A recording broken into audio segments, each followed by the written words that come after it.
right, everybody. Arsenal Fan Circle here. It is the Sunday Show. And yeah, listen, season 4, episode 7, the 7th game. And listen, I feel like I have to, well, first of all, I'm going to introduce Matt and Gary here. Thanks for joining, Matt and Gary. Thanks for having me. Hello, everyone. Hi, everyone. Hello, Ray. Hello, Matt. Hello, whoever comes and meets us in the chat room. And listen, I think Matt here might drop in, Tony might drop in, maybe even Sam might drop in. We'll see what happens. But Gary, I almost feel like I have to put out a public disclaimer. Maybe I was the one who started this whole weather narrative. And you know what, Gary? I was just presenting these as challenges that both teams have to face, not just Arsenal. And I was not laying the groundwork, Gary, for making excuses today. I want to say that right off the bat. Yeah. No, as soon as you said it, it did not come from a place of, I'm just giving you some information. I really was doing just that. I know you think you were. I know you think you were, but it's, I know you now. I think I know you now. Mm-hmm. And as much as you thought you were giving us some information, but you were just laying the groundwork for anything that would lay claim to why the game went the way it did. I mean, personally, I think it was just a bad game for us. A very, very bad game for us. We were lucky to get the point, and I'll keep saying that. If you watched any of my videos, you would see I kind of started it with we got a point, and I ended it with we got the point, because we were lucky to get a point, and we should be happy for it. I hope the team understands that they were lucky to get that point, because they didn't do enough to. They didn't do enough, I think, to even get the point, but they got lucky that they got it. So they need to work a lot harder. I think a lot harder. That's all. I mean, we're just lucky we got the point, and hopefully the team knows that. I don't know what Arteta said about it afterwards or what the players said afterwards, but they should be, one, expecting better from themselves, and two, lucky that they got the point even on a bad day like that. Regardless of the weather, I mean, think about this, and I guess maybe we'll get into it, but I have to say it now. They weren't playing they were missing multiple players. We were missing one. We can talk about whether that one is so important to our future and the way that we play that we can only guarantee a point against a depleted team. I'm not sure about that. But like I said, we're lucky we get the point, and we'll probably talk about it more. We are lucky to get the point, and we should be happy about the point, but disappointed in the play. Yeah, and listen, to continue the weather narrative, it's something that I brought in a couple of weeks ago. It wasn't just for this game, and it was sort of like a takeoff of the airlines, the airlines thing we've been doing. So I wanted to let us know you're going on a journey here, Arsenal fans, with us at Arsenal Fan Circle. You're going to fly with us, and these are the conditions that you're going to see the game in. Not making excuses at all, Matt. Although now it looks like, in hindsight, it looks like we're laying narratives or making excuses for what happened yesterday. Now, like you say, on this flight that we're on, we might hit some turbulence every now and again. Gary's obviously hit some major turbulence down there. He looks like he's in a cave at the moment. Are you in baggage claim or something? You know what? Actually, this backdrop, I saw it and I liked it. It's actually a night at Highbury, I believe, is what it's called. Right. So it's a late night at Highbury, and I thought it was cool. So I said, you know what? At some point, I'm going to put it up. And you know what? With the whole weather thing, I was like, it looks like it could be raining, and you're just getting a glimpse of it, But we'll see. Let me see how to be fair, like you say, Gary, we were very lucky to get that point. I thought, it was a lackluster. We were lacking in energy, desire. It wasn't really what we saw in the North London derby. We were all hoping to see more of the same, weren't we? But it just didn't happen. Whether or not, you can blame it, but both teams had to face the same. Weather? I thought I'd get that in there just to wind Gary up. Yeah, but we just weren't at the races. Aubameyang wasn't really at the races. Partey wasn't his usual self. Tomiyasu, Tierney weren't there. Really, we only had a handful of players that were kind of half decent. You had Emil Smith-Rowe, Saka kind of had his moments. Obviously, White and Gabriel at the back and Ramsdale, but that was about it. We were very lucky. They came close a number of times. I think the two shots on target doesn't really truly reflect the number of opportunities they had, because they put us under consistent pressure pretty much the entire game. So we did come out of that lucky, and I think Arteta's points at the end confirmed that, because didn't he say, I think we didn't deserve more than that. We never felt in control of the game, struggled to break their press, and they made it really tough for us, which I think pretty much sums it up, doesn't it? So yeah, we take the point and move on, I think, but we got to learn from it. Good, look at that. Somebody Mahir. Somebody that lost a bet, or is trying to look like me, or is trying to look like me. I don't know what's going on. Unmute yourself there, Mahir. You were muted because you're making a lot of noise in the background. Yeah, but I also didn't. Oh, sorry.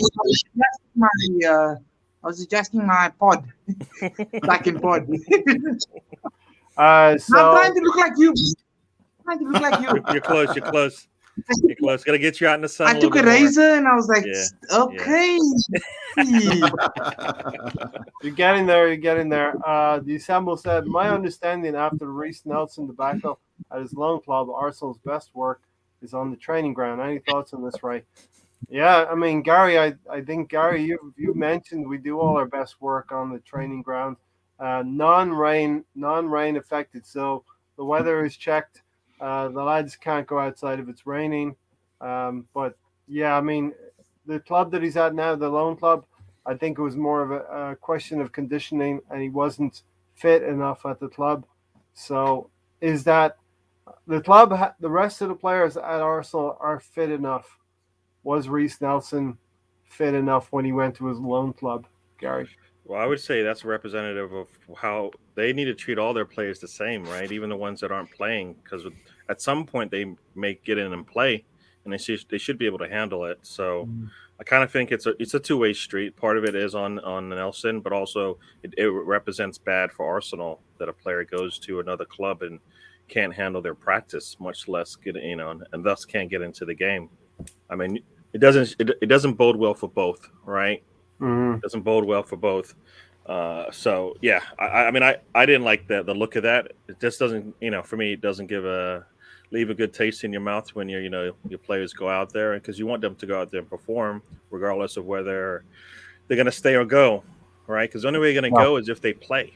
And the only way they're going to stay here is if they play. And if they can't play, they can't even practice, then, that says a lot to me.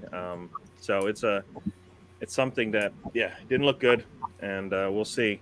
I mean, personally, I think sometimes when you watch us play, it doesn't look like we practice as hard as we play. And I think, you listen to some of the older players when they talk about practice, they actually enjoyed the game because it was less stressful on their bodies and minds than the practice. And of course, they were playing with better players, but practice should be hard. The game should be a lot of fun where you can go out and just take everything you've done in practice and just go with it and not have to think about it because you've done it so much, right? Mm-hmm. So yeah, I kind of feel like, I mean, I prescribe to the practice the way you play. You shouldn't have to turn it on for the game. You should it should already be there. That was, and and that was part of the old regime when Kieran Tierney came to the club. There was a rumor of a certain player said, "Hey, slow down a little bit. This is not how we practice. This is not how we train." And I believe that was Hector Bellerin. That's my belief anyway. Mahir, we were just talking a little bit before we started with Matt, actually, and 10 points, as Ridley says here, 10 points from the last 12 available is not too bad. I keep poking Gary a little bit, saying, well, our season really started September 11th with that Norwich game, and we just wrote off those first 3 games. Not what I believe, of course, but that's kind of the narrative. You said it, so you thought it. I always say, you know what? You said it, then you went through it and churned it in your mind, and you said, you know what? I'm going to let everybody know how I feel about this situation. Listen, I wanted to get at least 4 points from the first 3 games. It didn't happen. Brentford are a different sauce this season. They're going to be the Sheffield United of 2 seasons ago. Yeah, 2 seasons ago when they came and grabbed the Premier League by storm a little bit. So, Mahir, we're seeing what Brentford are doing. They've beaten West Ham today. They drew 3-3 with Liverpool. So, at least the beginning part of this season, they're going to be a tough proposition. and Like a lot we of were not other. prepared for the opening game of the season, I hear. No, we weren't prepared, but it's just dependent on your coach. Your coach is your main thing. Like I was reading a lot and watching a lot of reviews, saying Graham Potter is actually a very underrated coach. He was the better of the coaches yesterday, and you could see it. You could see it in the management style, which we've discussed on countless pods. That is your main, that is your boss.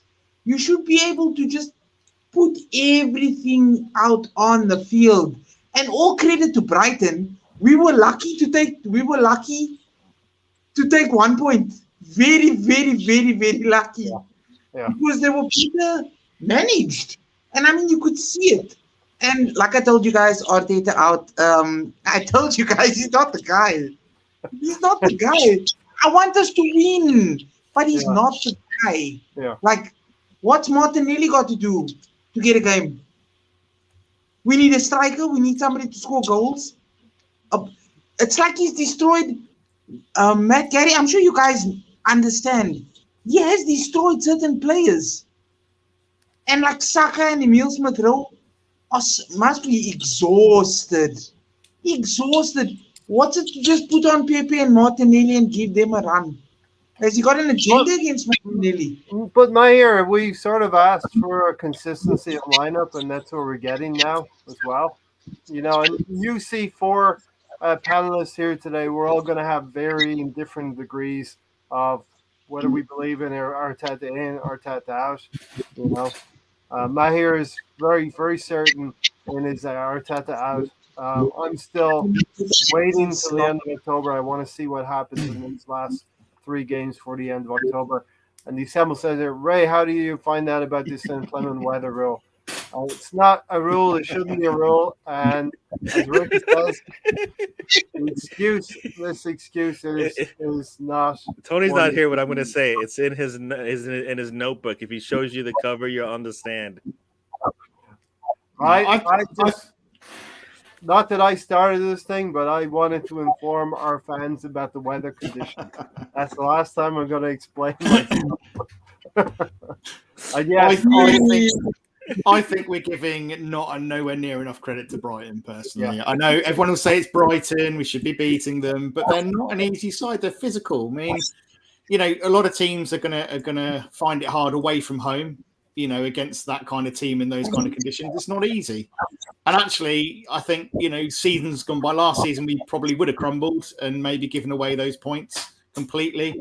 I thought that actually we did well. We were lucky. We definitely rode our luck. Gary's absolutely right there. We were very, very lucky. But you need that sometimes. You need luck on your side. We need to be able to go away from home and be able to get a point, when the going's against us. That's something we need to be able to do. So I don't know if anyone saw Jack Wilshere's comments on Sky saying just that, it's part and parcel of the game, and you've got to be able to learn how to not play well but not lose a game, and they did that. So, I like you say, it wasn't the best performance, but we still ground out a point, and that's important when you're playing away from home.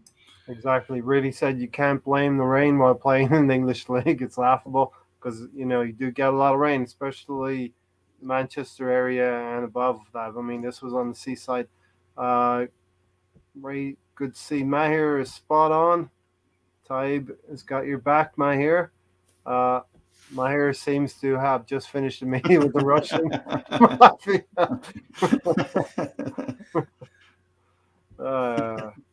Arteta doesn't want any of the players who were transferred in before he's manager. He's trying to get them all out of the club. And I think Sam was here yesterday saying it's taken far too long to get to this point with Arsenal.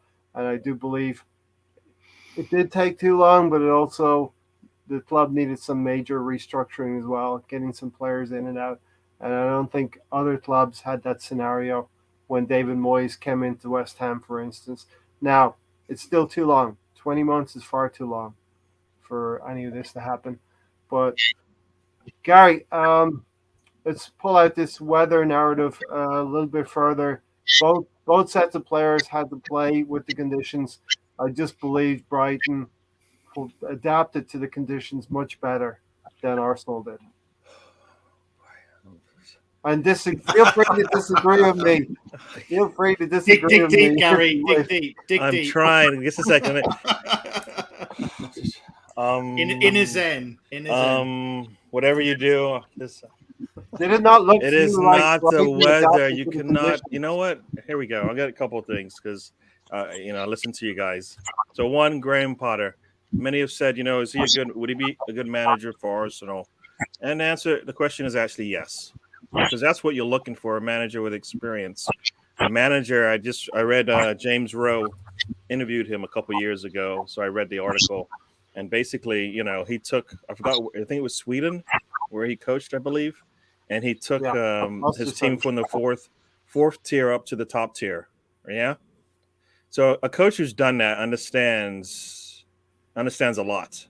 Lots of little things that you're not going to get from sitting behind Wenger, sitting next to Pep. Just not going to get those types of things. Pep actually, to some degree, has done some of that already. So he knows kind of the battles, I believe, of coaching his way up. Arteta doesn't, and that's what we're seeing. And we saw it yesterday, all right? They're missing some important players to their team, and they had a plan and they were able to execute it with the squad that they had out there. They look like the team that wasn't depleted. We were missing one player, and I just don't want to. We cannot be in a situation where we're down one player and we just cannot do anything that we need to do. If that's the case, then we need to have a backup for Xhaka as well. All right. We got a backup for Partey and Sambi. We need to have one for Xhaka too then, because if we're that thin that we can't actually, to some degree, accommodate him being out for a game, then at least right now it's one game, but we know it's going on for more. But that's, for me, it can't be. And he brought either these players in or he re-signed them, so he knows what they can do. So he knows what he'll have to do if he has to pull one out or one has to step out and miss a match. So that has to be known. It's been 20 months. It can't go on too much longer because he's never going to get everything he wants in a game. Players availability that's not set in stone. So I think as far as the game yesterday, I think, and then Graham Potter, you saw the difference. He played with a depleted team, and he still was able to get something out of the match. And they actually looked like the one that was going to take all 3 points in that match more than we did, and we had everybody. Yes, they're getting acclimated together and all of that, but I feel like we had the parts that we needed to actually be able to also get points out of it. We didn't threaten at all, not enough. So we looked fearful, Gary. We looked fearful. At the end of the day, like you say, we had all players available, bar Xhaka. Really, there was no reason why we couldn't have gone into that game and played with the same energy levels. It comes down to will and desire, I think. And ultimately Brighton, they pressed harder, they were more aggressive, they wanted to be first to the ball, they wanted to close down space, they wanted to make sure that we didn't have enough of the ball and overrun our midfield. They just wanted it. We didn't. We were very hesitant, we were very slow in the build-up, we didn't really go and close players down. We didn't zip the ball across. I mean, I know it's difficult with wet ground to zip the ball across. It's going to be slower, but we just did. It is, but we were far too slow in the build-up. Yeah, no, I mean the other team's doing the same thing, though, man. Yeah. No, but they weren't incredibly fast in the build-up, but they applied pressure. So they didn't give the ball away. So exactly, that's the point right there. Yeah, they have played in the rain before, just like everybody else on that pitch. You know how the ball's gonna, fly through the air. You know how the ball's gonna roll on the ground. It's no different. This is no different. They've seen this before. It isn't new. We were too slow. They pressed too hard. And when you're too slow, and you get pressed really aggressively, you're going to lose the ball and you're going to get turned over, and you're not going to have any possession. Were they slow because they were tired? Here's the crux. Did we need to go with different players because they were playing slow? And that's something the manager would know, right? He would know going through practice for the week. You know what? These guys look a little leggy. Some of these guys are not going to be able to give me what I need in this match based on what I saw in the previous match. Here's what I'm going to give you, Gary. We've seen West Ham lose today against Brentford. I believe West Ham are adjusting to a tougher schedule of games because they're playing in Europe now, and they've never done that. They haven't played for 25 years in Europe. I think similarly, we are trying to adjust to the same thing, and I think maybe, just maybe, Arteta has rode his group of players too much, and I know this is a stretch. Yeah, Rode him too Like- much. We played 10 players in 2 games in with 7 days apart, and you're saying now he has to adjust to that? It gets worse. I think it the gets players worse have to adjust to that. as you get better. These players, you can't. You're asking them I'm not now gonna- You're asking them now, Gary, to play 2 games a week, not 3 games a week, and there is an adjustment to that. The same way West Ham are adjusting to their schedule as well. They're playing And- less games. They're playing less games a week, and you're saying that's going to be even tougher for them because they don't have Possibly. enough time to recover. They don't have time to practice. Because Arteta is picking the same lineup now. Yeah. We've asked Arteta to pick the same lineup. No, but your excuse is that that's actually a problem because they're not used to playing 2 games a week. They're used to playing 3. Which the players here's the other thing, Gary. Second part of it is you have young players who are talking about breakfast time, the North London Derby, going, it wouldn't it be great if we win, we score goals against Tottenham and beat them. I believe the young players were not able to manage the highs and lows of the Premier League. Now, further to that, I also believe we don't have veteran leadership that will caution those young players about keeping their feet on the ground. Are you talking about Milsworth Rowe and Saka, who actually looked like 2 of the better players that we had on the pitch yesterday? In my eyes, definitely Milsworth Rowe. I don't believe Saka on the ball was putting pressure on them every time he took a run down the pitch. It was better second half, Gary. But to be fair to him, I think Saka is probably Saka and Emil Smith Rowe are probably the only 2 players in that team that have any kind of reason or excuse to be tired.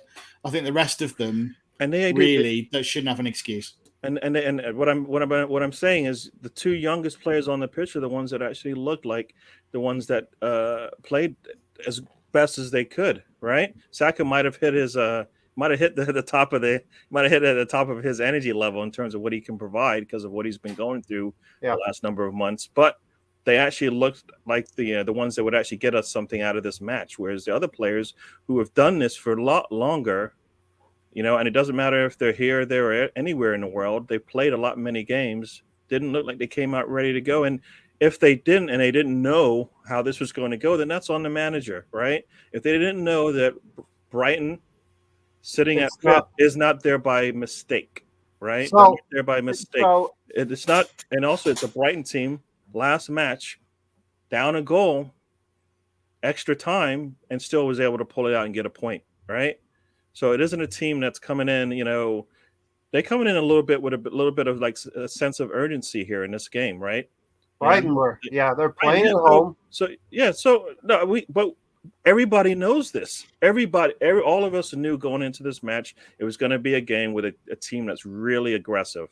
Yeah, Burnley was exactly the same thing, right? What did we do? We matched the intensity, right? Mm-hmm. What was told? What was the players' emotions going into that match compared to this one? I don't know, but they need to be similar because the style of play was going to be the same. They were going to knock us down. They were going to trip us up. All of those things. We knew that. Right. We didn't have an answer for it, Gary. We were too fearful. You could see the hesitancy. We weren't looking to press and close down. We were backing off. They didn't have an answer to it. And I think it was the Assembled's point about being a physical team. I mean, I don't know if you saw. Is it Dan Burn on a corner against Odegaard? There's about a foot difference. Yeah. Yeah, but we do this how many years have we been watching a corner be set up, and we watch Hector Bellerin on the shortest guy on like dunk or like on like burn. I think it was Brighton game. That was the Brighton game a couple of years ago. You look at it was Hector Bellerin marking him next to the goalkeeper, and you're like, how in the world is this going to work for us? Absolutely, yeah. See Odegaard marking down. This is a totally different season, a totally different setup, coach, and we're doing the exact same thing. What team does that? Right? If you put Aubameyang in the box, they're going to put somebody on him who's close to his height. I just don't know why we didn't have Tommy Asu or something like 6'2", or even Gabriel, someone like that. We don't seem to be smart. Gary, I don't say these things to poke you, but No, I don't. I hope you're not. I mean, I don't. I hope you're not. But I believe that you believe them. That's why you said it. I believe you have two things going on. The manager has to give the players some level of motivation to go out there against Brighton and play a game with passion and pride.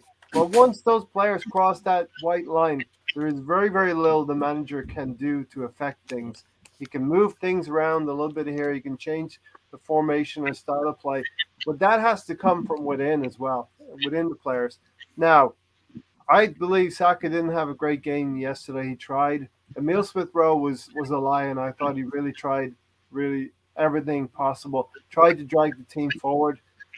I didn't see a lot of veteran leadership outside of the back five in our team. And the positives we're taking from yesterday is we got a clean sheet. Ramsdale has given the team an energy. Gabriel and White stepped forward. Gabriel was a giant yesterday as well.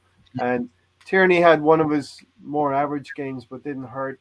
Tomiyasu really had a torrid first half. I thought he grew because he wasn't being backed up. Who's on that side? Who's on that side? Cucurella, Yeah, I mean, it's more on a Brighton player Saka than it was is on great. Tomiyasu. Yeah. I mean, Well, Saka's I mean, been that so player many was like times. there was a man of the match. He was the man of the match because he's one reason he made them so Cucurella. threatening coming up Yeah, the field. Cucurella was immense. I mean, he ran him ragged all game. I mean, to do that to Tomiyasu is pretty impressive. Given how good he's been, to run him ragged is quite impressive. Yeah, and then he comes back, on defense and does the same thing. Yeah. So he comes back on defense, and then he's got. I mean, I think he's taking the ball off Bamiyang or Saka or something like that. Yeah. He had a really good game, and you're gonna have that. Tomiyasu, I think, held up his own. I mean, they did.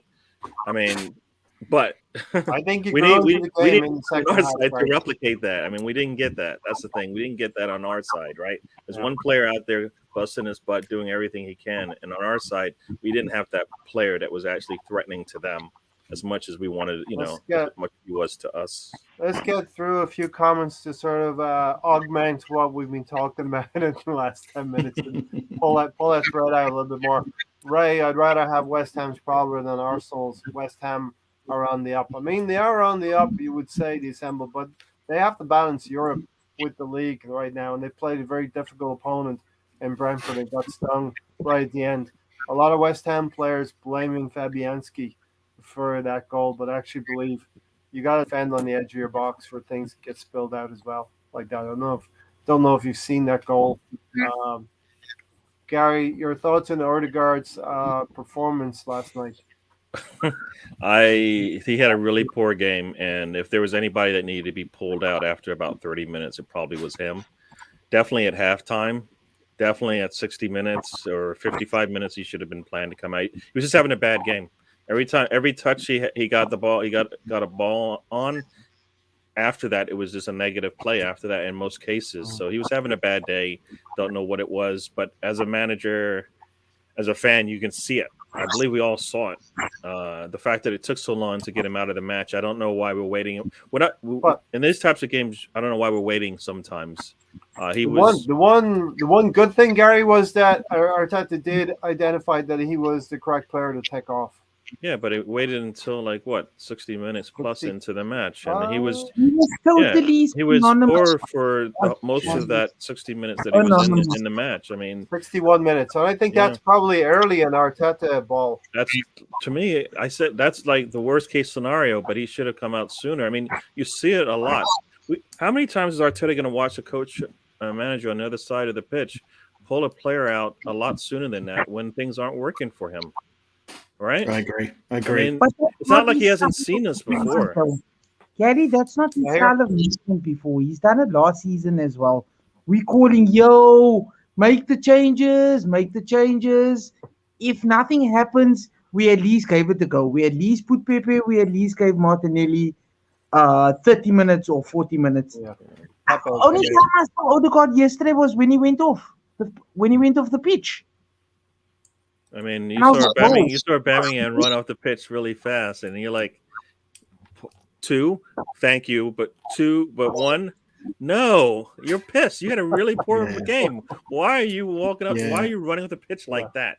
When we talk about the fire and energy and the the footballer in you, he didn't show it. He wasn't pissed off with his play.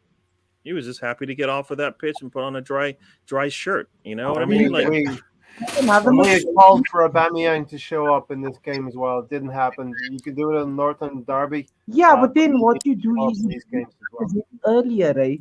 You bring on Lacazette earlier. Yeah. 100%. Half time, Aubameyang should have been hooked at half time. Clear. I mean, okay, fine. He had a great game against Tottenham in the North London derby. Motivation's high. He scored. You want to kind of see him go and do the same next game. You give him a chance. You start him. But very, very clearly after 20 minutes, half an hour, not working, bring him off at half time, stick Lacazette on. Clearly going to be a much more impactful player against that kind of team. You're right. We do need to make those decisions far earlier. Yeah, it made a difference when he came on. We had a stronger bench. We were the more healthier team, and I don't think we got an opportunity to use it because we should have used it in this match. If we would have brought, like I said, you bring those players in earlier, they get a lot more time against players who've been sitting on that pitch for a lot longer. Things look a little bit faster for us at that point. Yeah. Not an excuse for 20 months being in charge and just getting things moving now. But Stephen's right here. Arsenal were in a right mess. Players on massive wages, so we couldn't move them on. Players running down contracts for players who weren't good enough. And we talked, I think Gary was with us on Thursday night when we talked about the lineup only 15 months ago when Guendouzi had that horrible game against Brighton. Only 2 players survived from that lineup to this lineup. That was Saka and Aubameyang. Rudy has said here, yeah, Ray, that's an interesting point. Sometimes having too much time to prepare can be tricky as well. Looking at you, Gary. No, I don't believe that's true at all because he said the reason why he didn't have a good season last season is because he didn't have enough time with the players. Now he's got too much time with the players, so I don't. He's not going to win. He's going to have an excuse for everything. There's going to be an excuse for everything. But he's seen this before. That's the thing. I mean, there's things to work on, right? Think about this. You have a week to prepare. Mm-hmm. Everybody's wondering, when are we going to see Martinelli come in? Is there going to be an opportunity for Martinelli to come in? Is Pepe going to get to play? All right, 2 players that I think can make a difference up top when they play. You have time to fit them in. Lacazette, is he staying or going?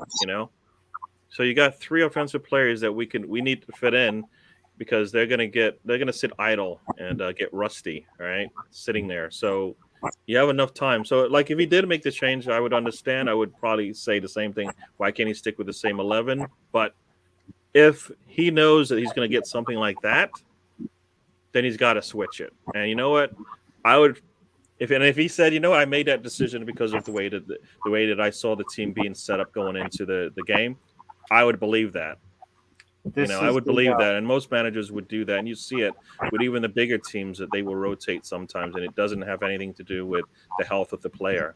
It has to do with whether or not they're going to have a good match, and you don't want to put them out there knowing that they're going to fail me. They're going to struggle out there for whatever reason, mentally, or whatever the team they're playing, whatever it is. I don't know. I don't think we're there yet. Where he understands all those types of things. Huh? This is the Aubameyang that we've seen last season. No, we saw him against the Spurs, and I believe he was trying to do that in the last match, but it was a one-man press, and it doesn't work.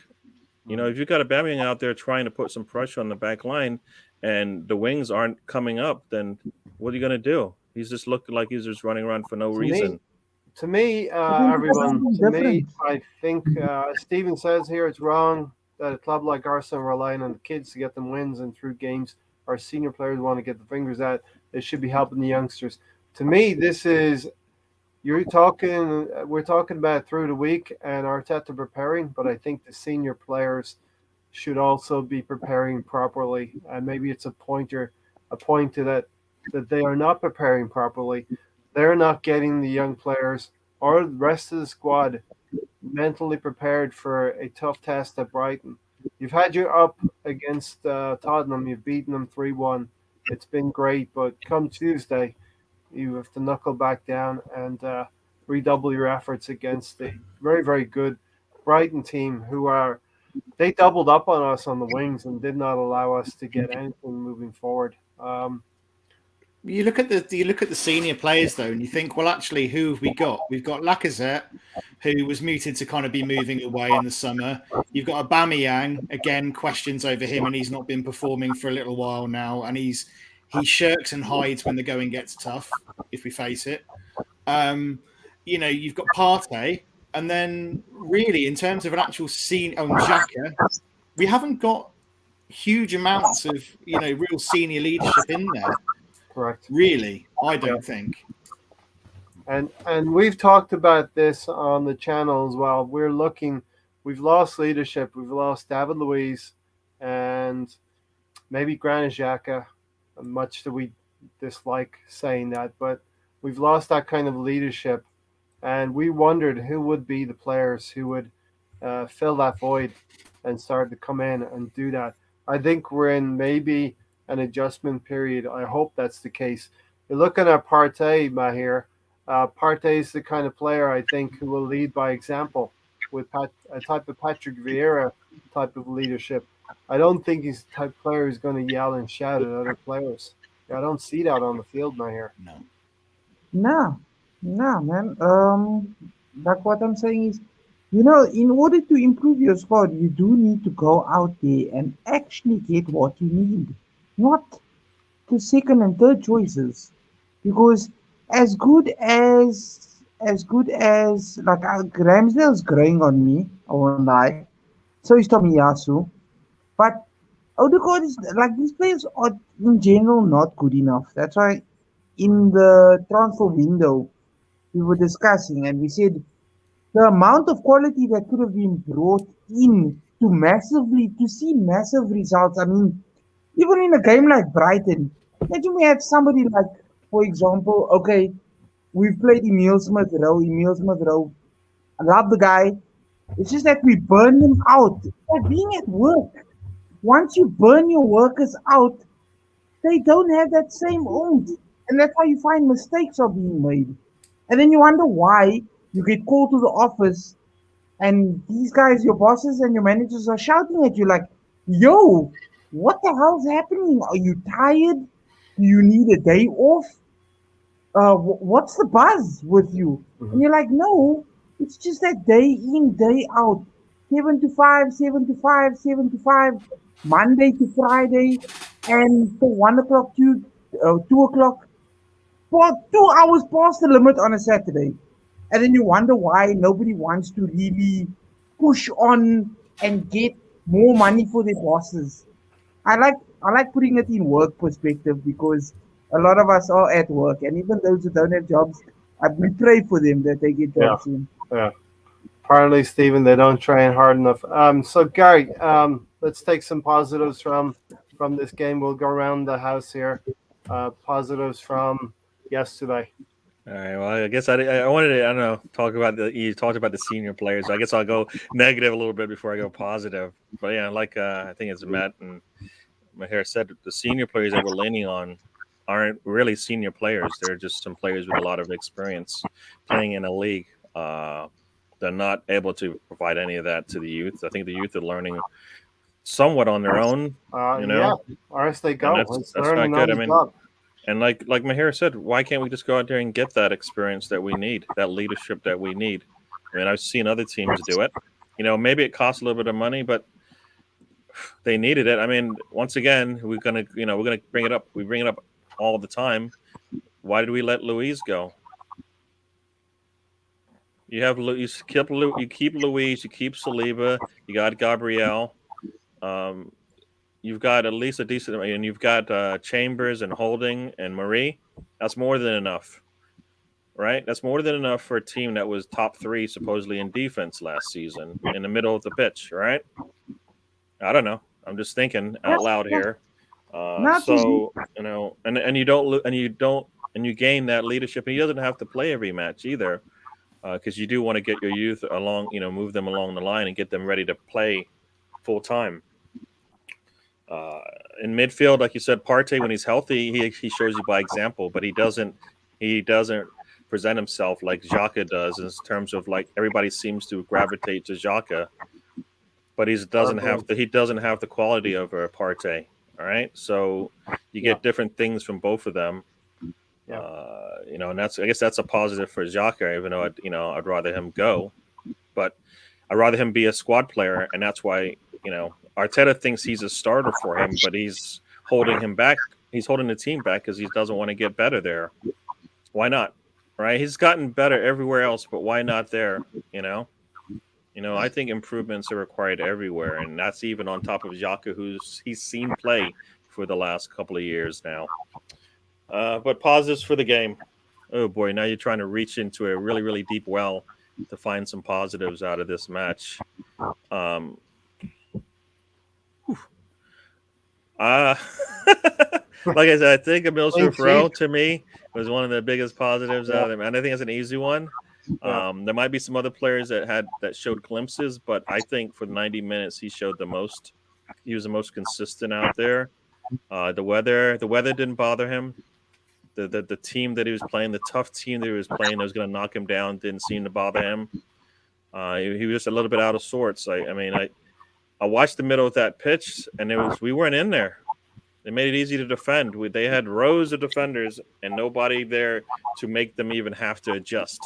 So the ball just kept staying on the outside most of the time. It would never go inside enough to where we could actually put some pressure on them. And if you watch the previous match, once that ball went into the inside, we were able to what was this say here? Matt, Spurs defense is abysmal. Nketiah would look outstanding. Yesterday, Aubameyang was back to the form he has been showing from preseason. Wait a second. I'm not gonna blame this one on Aubameyang. I cannot do that. But Gary, he does show up when he wants to. When the buzz is around the home stadium, when we're playing a North London derby, when it's all superstardom because it's a North London derby, he turns up. He gets his hair cut and he turns up. But when it's a cold, wet, windy, rainy night at Brighton, he's not interested. And the rest of the games that we played, pretty much, he's not been there. He's turned up for probably 2 games. What did he do differently? What did he do differently in this match than he did in the Spurs match? Effort. No, I mean, to be fair, I'm not putting it all. Can you give me an example? Because I didn't see him not being. I didn't see him being lazy out there as much as I've seen him in the past. It was. I'm not. Yeah. I mean, to be fair, in this game for Aubameyang, he was kind of hamstrung by the fact that it's not really his kind of game to be involved in. He's not the type of striker that we needed for that kind of game. So I agree, it's absolutely not all on Aubameyang. But if you look at this season and you look at last season as well, he turns up really when he wants to. It is an effort thing, I think. I'd say it's probably 70-80% effort and 20-30% other factors, the system and whatever else. I don't think he can sort for balls into midfield. You saw that in North London derby, Gary. I don't think he showed for the ball. I think that Brighton marked him very, very tightly when he did come for the ball. Yeah, I guess I saw it differently. I thought he was out there trying to do a similar approach to what we did before, and he was all alone in terms of us pressing them.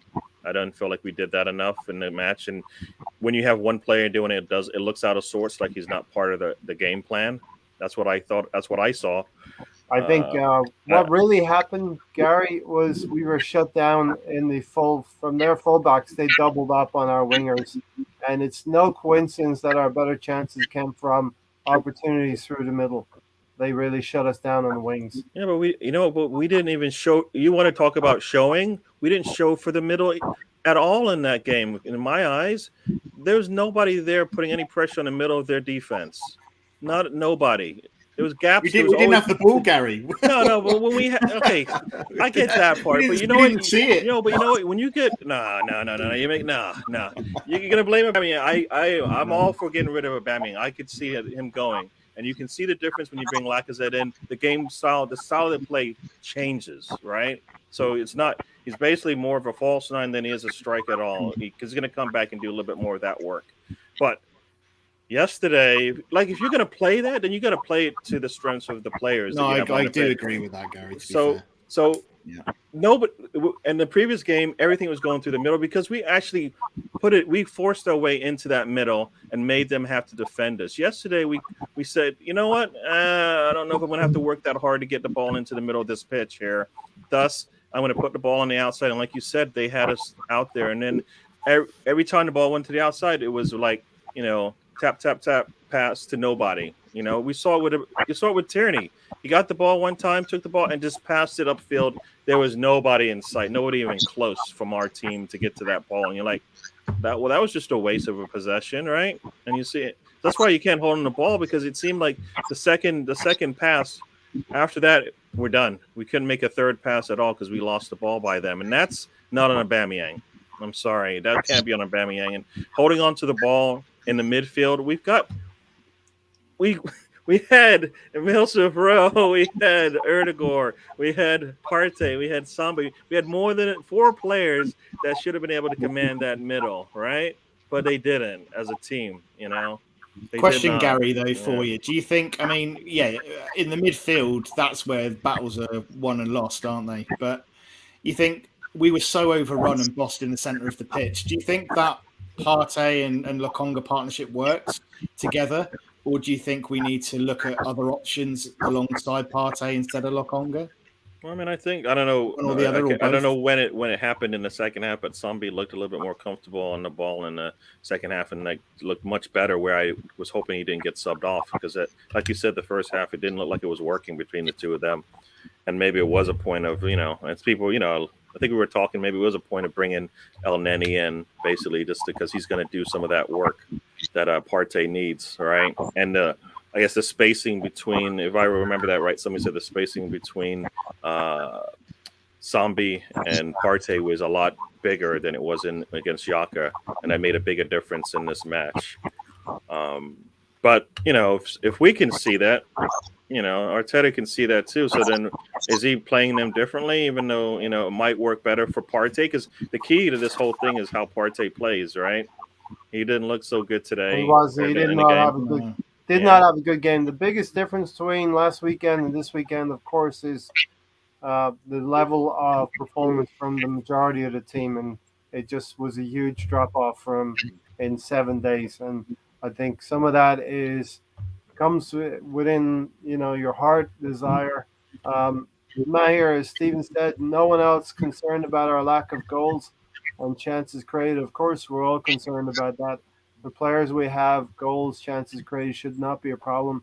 Any manager coming in would love our attacking players. We have the talent there. We just have to, again, I asked the question yesterday, confidence coming from the North London derby needed to be translated into consistency. We didn't get that. That answer was a big, resounding no yesterday. I hear.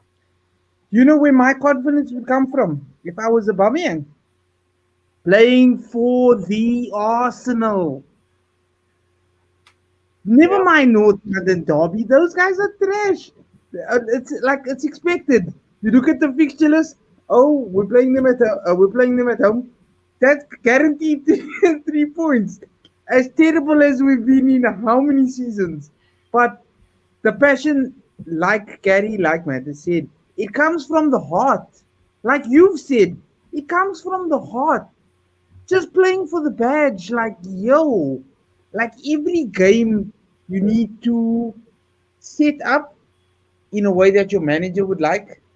And it's pointless having a trash manager who can't motivate these players enough for every single game and change the tactics in a way like, say, for example, yesterday, you're saying Brighton are a more physical side. They're going to get more stuck in, right?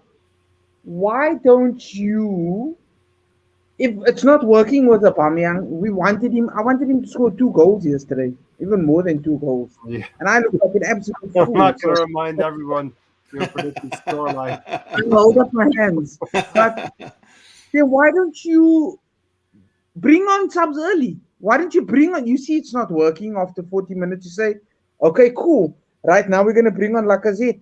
Did you see in the little time that Lacazette was on the pitch and the little time that Pepe was on the pitch, how the momentum changed? Like, why don't you, how does it not make sense? Because he's a dove, like Steven said, he's a dove. Arteta's a dove. He's a do you know what, Mahir, though? I know what I said, and again, I'm going to probably get ripped apart for saying this. So don't mention the weather conditions. But do you know what? Before in the lead up to the game, I said to everybody, didn't I, on here? I said, don't play El Nono, don't play El Neni, I don't play Lokonga. Do you know what? I actually, looking at that game, I would have thought actually El Neni would have given us something, so a little bit more control. Personally, second half. That's my opinion. I think he would have actually had an impact on that game. You know what? And we talked about this multiple times. Arteta does not have the balls to make that play because he for some reason he's worrying about us. And you know what? He's supposed to know a lot about football more than us. That's why he's the manager of Arsenal, right? And he should be able to make whatever decision he wants. And if it doesn't pan out, he should be able to tell us he didn't pan out, and that's why I had to make a change. That's why I subbed at halftime. I mean. That's what you get from solid players, right? I'm sorry, from good managers. They make a decision, they stick with it, and they build everything around that decision. And if it doesn't work, then they change it before it becomes a problem, right? Yeah. You know, and like Riddy says here, I mean, we were badly missing Xhaka. We can't be a Xhaka away from playing a good game. We can't be.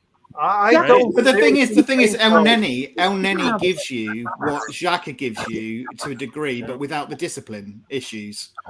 Mm-hmm. So if we're badly missing him, then stick El Neni in. Use that type of player who's going to give you a bit of control, but not go pushing people around and wrestling them and getting a red card. To be fair, I don't think if Granit Xhaka was in that lineup that we would have gotten a better result than a 0-0. In fact, he may have been detrimental to the team. But you know what? That's what you get with Xhaka. You're not going to get a. That's why I wrote. Can we get a better version of Xhaka?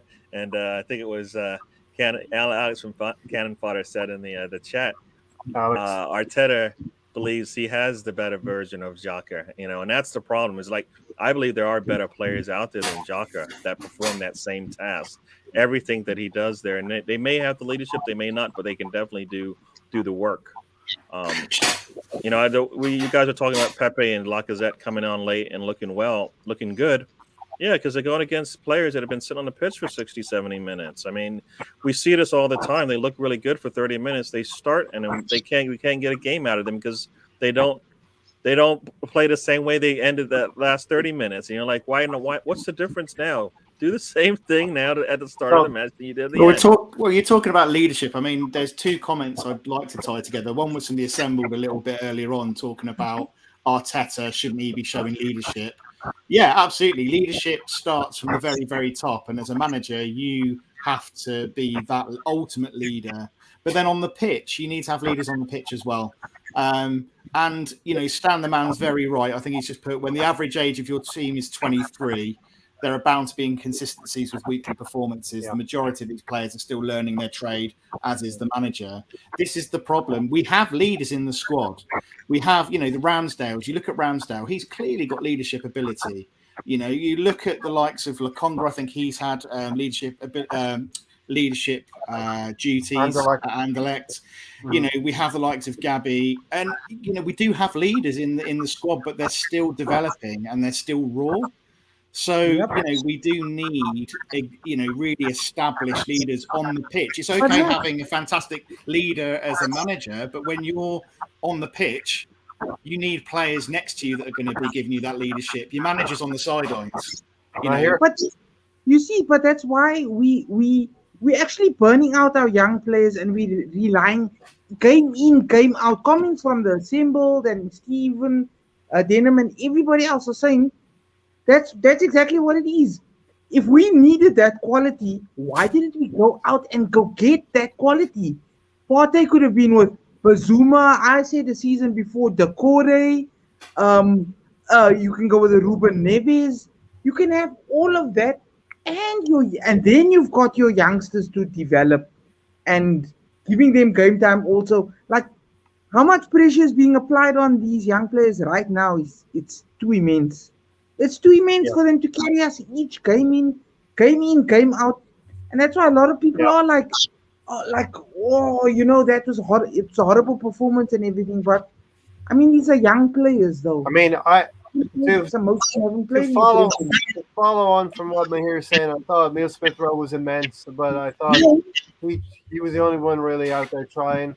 Some saw Saka doing just as much as Emil Smith Rowe, but I thought he struggled as well, and there are reasons for that from his summer. Uh, Gary, DWTT, I'm not blaming Aubameyang, but that wasn't a game that he should have started. Too physical a game for him. Does Aubameyang go missing when the physicality is presented? Well, you would, if that's the case, then Arteta needs to know this. He needs to know what his players can and cannot do, and the best games to play them in. Right now, outside of the back five, nobody else, I think, lays a claim to a spot on the field because one, either they're too young, so they're still not there yet that can play every match. Because the back five to me is where we need. I don't think anybody that's not playing for the back five right now can beat out any of those players right now. Yeah. But there are times and situations where most players that are playing in front of them can be switched out. Maybe not Partey, but everybody else definitely, because we've got backups for all of them. All right. So yeah, no, I if the situation deems it necessary, then you have to make that switch, and it shouldn't matter. All right. I mean, we talk about, we all compare the young players, and you look at a Foden and a Saka, and you compare the two, and then you go, you know what? Foden isn't required he doesn't have all the responsibilities that a Saka does. Whether or not Arteta gives it to him when he's out there on the pitch, we expect the world from Saka, but Foden doesn't have to do that. He just goes out there and plays his football, all right? And he doesn't right now play every game. One, they don't need him to, but two, probably for his development, it doesn't help having him out there all the time because, he's just going to wear down and beat himself up, and then you're not going to get the best out of him. We talk about this all the time, right? You got a young goalkeeper. Oh, we cannot put the young goalkeeper in because what? Because we don't want him to have a really poor match, and then it's going to hurt him long term. But for Saka or Emil Smith Rowe, we're doing exactly that. We are doing that. They are playing too many games, having to start, having to come out and perform. But Ramsdale's in the team as well. Yeah, but Ramsdale has been playing. He's played how many years now? 3 years as a starter, I believe, right? At least 3, right? Right, he was a starter in the games that he played where he got relegated at least 2 or 3 times in the last. Saka's been in the team for a few years too. Saka just was a starter last season. Ramsdale was a starter before that, so I don't think it's the same comparison right now, right? Ramsdale is a lot older, so he does have a lot more years in playing professional football. So I don't think it's the same. Saka is great. Don't get me wrong. Saka is great. We just don't need this Saka right now. We need this Saka in 2 years from now. All right. Yeah. And I fear that Saka will not be here in 2 years from now because it won't be worth his time or money to stay around. And that's the problem. We can't build a team for the future if we're killing them in the present right now. The whole team needs to improve, and for Saka to do that, to stay with the team. But yeah, I agree with you, Gary. We have to treasure Saka now and enjoy him this season, maybe next season. Who knows after that season? As Stan said, I thought playing out from the back was a prerequisite, but Ramsdale seems to have not got that memo. I just thought, Stan, that we were pressed so high up the field. He recognized that, and it's probably good it's a good sign that your goalkeeper is recognizing that as well, that the press was too high. I want to see the faces of those people who doubted Ramsdale and didn't want him at the club. Yeah. I didn't want him at the club. Where are you now, Mahir? Where are you now? You know what? I didn't want him at the club. It had nothing to do with Ramsdale. It had to do with the price tag. And I will say that to this day. I'll hold my hand up and say this is a goalkeeper that got relegated twice. I'll hold my hand up. I'm happy to be pleasantly surprised. You know what? I don't believe you bring up. I don't believe you bring in that player if you're not letting Leno go. That's the problem with the way that we work this one out. We've got. And not only that, now we're going to be in a situation where we're not going to be able to get the money, the value that we want from Leno. We're not going to be able to do it now because we just devalue. Once again, we keep devaluing our players. We did it again. We just devalued Leno. right? He just got bumped to the bench, and now we're going to try to sell him as a starter to somebody else who's like, you don't even want him, right? Why am I going to pay top money for this player that you don't want? But Arsenal should be able to come back and say no, but you're getting a starter. But they won't. They don't do that. It seems to me, anyways. Yeah. They should be able to negotiate that when they're going through this back and forth. We got 14. We got 14 of you in here watching. Brilliant to have you on a Sunday evening, Sunday afternoon, Sunday morning, wherever you're hailing from. Let us know where you're coming from. I'm going to throw this out to the three guys on the panel with me here. I'm developing a theory that we're buying English, so we're going to get a little bit more VAR duty-free tax, let's say, from the. And my evidence is building week on week. We haven't been hurt by VAR recently. Is that a bullshit theory to be running on, or is there some weight to it now? We have an English goalkeeper. We have more English players. I like the sound of getting better decisions. I mean, I'd love it. I'll run with it just because I like the sound of it. But were you not worried at the end of the game with Gabriel seemingly pulling down the Brighton player? Was that a worry? I didn't even think he did that. I mean, maybe I watched something else totally different. I didn't think he did that. It was a VAR check right at the end. Yeah, and I was slightly. But I didn't think he pulled him down. I just, this is football. There's going to be collisions, right? I mean, it's going to be. The last match we had. How many VAR decisions they didn't even look at, right? Kane takes out Gabriel, nothing. Their defender basically goes through Gabriel and heads it away. They didn't. Some reason nobody saw that. The guy who headed the ball took out Gabriel to get to it, and nothing inside the box, right? Right. I don't. Is that because Gabriel's from Brazil and he doesn't get the benefit of the doubt? I don't know. If we were looking, if that's how it works, then that's terrible. But that means that if you're a foreign player, you shouldn't come to the Premier League because you're not going to get the calls. It's been like that for years. Gary. I know, but that just I don't. You know what? Do the job right. Do your job officially. You get paid to do a job. Right. To do the job, it shouldn't matter where their passport says. I mean, come on. Yeah. That's like saying, I'm not going to hire the best businessman in the world because he's not British, because I don't like money. I don't like making money.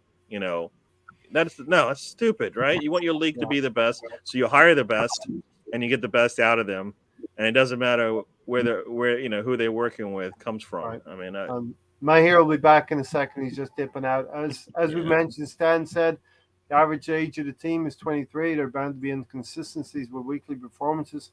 Majority of these players still learning their trade, as is the manager. And Matt and Gary, this is kind of the approach we're taking. So the club must know you're going to have some inconsistencies.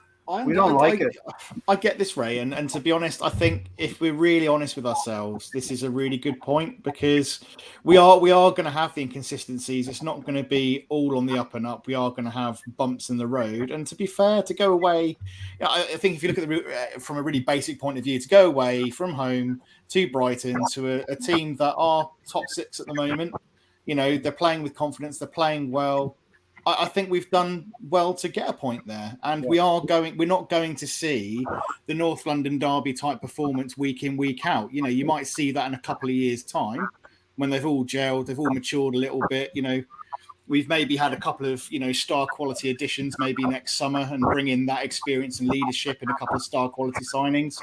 Then you might see that consistency, but I think we do have to be a little bit realistic and kind of say, well, this season we're going to have performances like that North London derby where we play scintillating football, and then we're going to have other games where we look like we're kind of not really turned up at the races. It's going to be a little bit like that this season, I think. And we talked about this last season, Gary. We wanted to have this situation where the young players will be brought into the team. And I understood last season if we were doing that and taking the handbrake off, letting those young players play, that we would see games like this where you would have great games, but they were followed up now by a performance of Brighton. And look, I thought you talked earlier about Burnley. Take the Burnley game in context of the Norwich game. I nearly said it like a a Yankee or a Norwich. The Norwich game.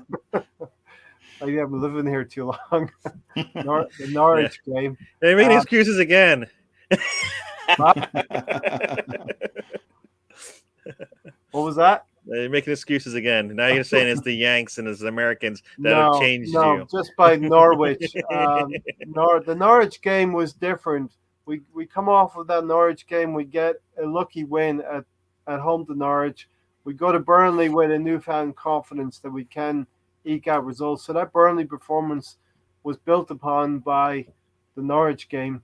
I think this Brighton performance was built upon maybe being too high from the North London derby, but also look at it from the other side. Brighton were in a position where they needed to put a performance together as well at home, having not played very well at Crystal Palace. You better believe Graham Potter probably had some choice words for them after that Crystal Palace performance as well. Yeah, I mean, we can't. So if you know, one, that you've got young players out there, and you know that they're going to be inconsistent because they've shown that consistently now, then you need to rotate them. But if they're inconsistent, you don't know their level of performance, so you don't know. But I mean, you're going to have to use a gauge for that. You got to get a feeling for that, I guess, right? If that's what we're saying. Inconsistency gauge. We can't bring it up and then say there's no answer for it. We just have to deal with it. I don't think that's how most teams handle those types of situations. Yeah. I think they adjust as they see fit to make sure that they have the best 11 that are out there every match, right? It's a fine line though, isn't it, Gary? Because obviously we're saying rotate the players. We're saying, make sure that we pick the right players for the right circumstances, horses for courses, playing different sides, play different tactics, play different players. But when Arteta has done that, he's been criticised because he never plays the same team. We never get the same players. Yeah. So it's a bit of a very difficult. He's going to get stick either way, isn't he? Because if he'd gone with Pepe, say, to rest Saka and he played Lacazette instead of Aubameyang, we probably would have criticised him because Aubameyang scored in the North London derby, full of confidence. Emil Smith-Rowe's playing really well. Why take him off and then bring Pepe on? And if Pepe had a stinker, he would have got criticism. So I think it is tough. I think it's tough. Matt, the difference is when you can spot it, make the change. That's the difference. After 30 or 40 minutes, you get a first half. Yeah. 100%. Yeah, no, I agree with that. In-game management, 100%. We don't get it. It's also out of game management. It's whether they even should start or not as well. Yeah. He needs to learn those types of things, and these are, I guess, the growing pains we have to go through. But I kind of feel like we were all happy with that lineup, Gary. Yeah, but not the way they. I mean, it's almost like they went out there and everything that they saw out there was new. They hadn't seen it before, and they can't. They have to go out there with all the information, know it already, how they were going to play. Right? They needed to know that going in, and they didn't look like that. And you need to be able to also make those adjustments during the game as well, right? No, it did not seem like we adjusted to any of that stuff. I mean, you watch the game and you see it, and the manager's supposedly watching what's going on the pitch. You expect them to make adjustments to fix it. We've seen other managers do that. Seeing the team struggle over and over and over again, not to get that ball into the middle of the pitch so where you can command some of the game. You got to do something different. You don't just sit there. You can't just do the same thing over again. So even when it's in his face, look, you need to make a change. He doesn't make the change, and lets his team struggle. Right? Yeah. That doesn't help them at all. I mean, that's no different than, like I said, that's no different than you got a goalkeeper in there who's basically having a mare of a game, and he gives up like 4 goals through his legs, everything, and you're like, you know what, I can't keep him out there anymore. I'm gonna have to sub my goalkeeper out of there, and you just do that, right? Better for the player, better for the rest of the team. Yeah. Same thing with a player on the pitch who's just not having a good day. You need to do the same thing. As a manager, I always think that they stick with their lineup in the hope that they're going to create something, give us that moment, give us that lead goal. Stan said Emil Smith-Rowe was slack on his defensive duties yesterday. He just let players run past him, and it led to them almost scoring. I think he really, really tried, Stan. He was out there trying, and I think, yeah, they were doubled up and transitioned on. And obviously, when you're trying to go forward, you get caught in transition. And he couldn't get back as well. Um, yes, indeed, Stephen. Now he's been called up by Southgate as well. I think they're talking about Ramsdale. BX Gunner here, 81. Midfield had no structure, discipline. Last game, it was very depressing. I think, Mahir, we're talking about this from perspective, Mahir, and it's very much a case of, listen, if we got 4 points from these last two games, we'd feel pretty good. But it's just the fact that the last game was a dour draw, and we didn't get the result we need. Now we got to wait for another 15 days till Monday. Yeah, but I mean, performance-wise, it was poor. It was a poor performance from most of the players. Like I said to you guys, I only saw Odegaard go off. I was like, huh? I know he was in the starting lineup, but I was like, huh? I was literally, I had no words, just a huh. And Saka will be sold probably eventually, but we got to be putting the balls in there. Don't say it. Please The don't.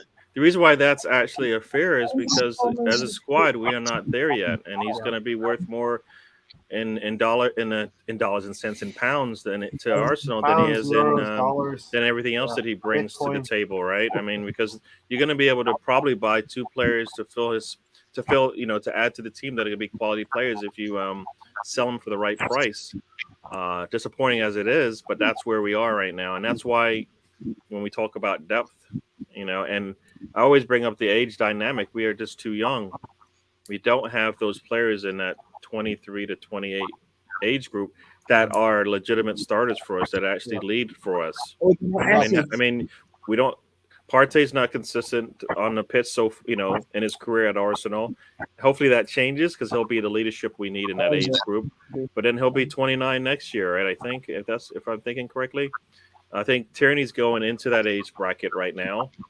But how many other players do we have in that age bracket? That the 20, 25 age bracket. No, we're very. We don't have them, and those players have the experience that we're talking about. Some of them will have the leadership that they were maybe number 2 in terms of where they were, right? Or they were on a really strong team and they just didn't get the playing time. I mean, we always talk about some of the players that we bring over. And they were sitting on benches of some of these big teams. And my hair knows Angel FC. Sorry, Gary. The Ramsdale is going to be as good as Leno, if not better, and for about the same price we purchased him. Smashing it. Sorry, Gary. No. I believe that Ramsdale, if that's what they expected to get out of him, and they did, that's great. But all it's done now is we're just going to take a loss on Leno, and it's just we can't continually do that because it comes back to haunt you, right? You spend what Ramsdale is worth, but then you don't get the money back sometimes. We should We should get our money back in terms of Leno. I'm just going by. We keep talking about the past sometimes, right? In the past we would have not won yesterday. So in the past, we're not getting that money that we need for our players, right? The thing is that hacks me off about Leno, though, is the attitude. It's the professional attitude. These comments of, well, I don't know why the coach has dropped me, even though Arteta came out and said later I had a very clear conversation with Leno and told him exactly why he's not playing. Yeah. And then saying, well, if I'm not back in first team goalkeeper spot by Christmas, I'll have to consider my options. No, Bern Leno, you're a professional. Dig in, train hard, show why you should be number 1 rather than just expecting it to be handed to you on a plate. If that's his attitude, then I don't want him at the club. You want to fight. Ramsdale come in and straight away he's saying, I want to be number 1, fight for that spot. And he goes in, trains hard. When he gets his opportunity, he takes it. Why is Leno not showing that same kind of professionalism and attitude? Yeah, I had the same situation with Emmy last year as well. Right? No, I was just going to say that it's part Arteta. part of Arsenal.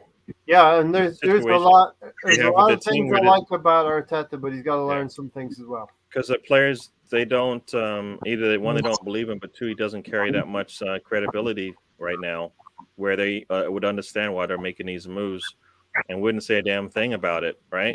If this is on any other team, you're not going to hear that kind of talk, right, from your players. You know, I'm just going to have to work harder. Should be the answer for that, right? Mhm. If they think they're going to bring in a new player, then I think I need to work harder because that's why they went and made that decision. I didn't talk to them about it. I didn't ask them to make it. But as a player, I'm going to make sure that they made a mistake, right? That's what Show you them want to why hear they from made- your players these That's the thing. days. Any professional, any club, regardless of your manager, you know, if that's me, I'm thinking, hang on about, I'm going to make sure that I'm going to get picked every week. I need to up my game. I'm going in and I'm staying late. I'm working hard. I'm training extra, so I'm getting that first team spot. I don't care whether it's Arteta and you're a new manager or whether you're playing for, you know, a serial World Cup winning manager. You know, you have the same attitude as a professional athlete to go and want to be number one. Make it difficult. Yeah, exactly make it that. happen. Yeah. Yeah. December, I would differ on this comment here, Ray. We're not scoring enough for VAR to be involved in our activities in the opponent's box, but it's going to come back on us in our own box. We're not scoring enough as well to be able to buffer against VAR decisions that may go against us. We're still negative goal difference, for instance, I believe. Duties should be split between Martinelli and Saka, and one's getting burned out while the other can't get a game. Um, I think there's some comments about Emile Smith-Rowe and Saka, Gary, playing. Yeah, I mean, no, I definitely believe that we have enough players to rotate the front four spots and not lose as much. All right, we know you put Lacazette in there, maybe that changes things around. But you put a Pepe next to him, then maybe that helps the situation out a bit. You put Aubameyang in there, you're going to need some guys that are going to bomb down the sides and be a little bit more aggressive, and that's when you go with the younger lineup, right? So I think we have answers for everything. And those players need to play. I mean, you look at the top teams; they are rotating their players, right? Grealish doesn't play every game, right?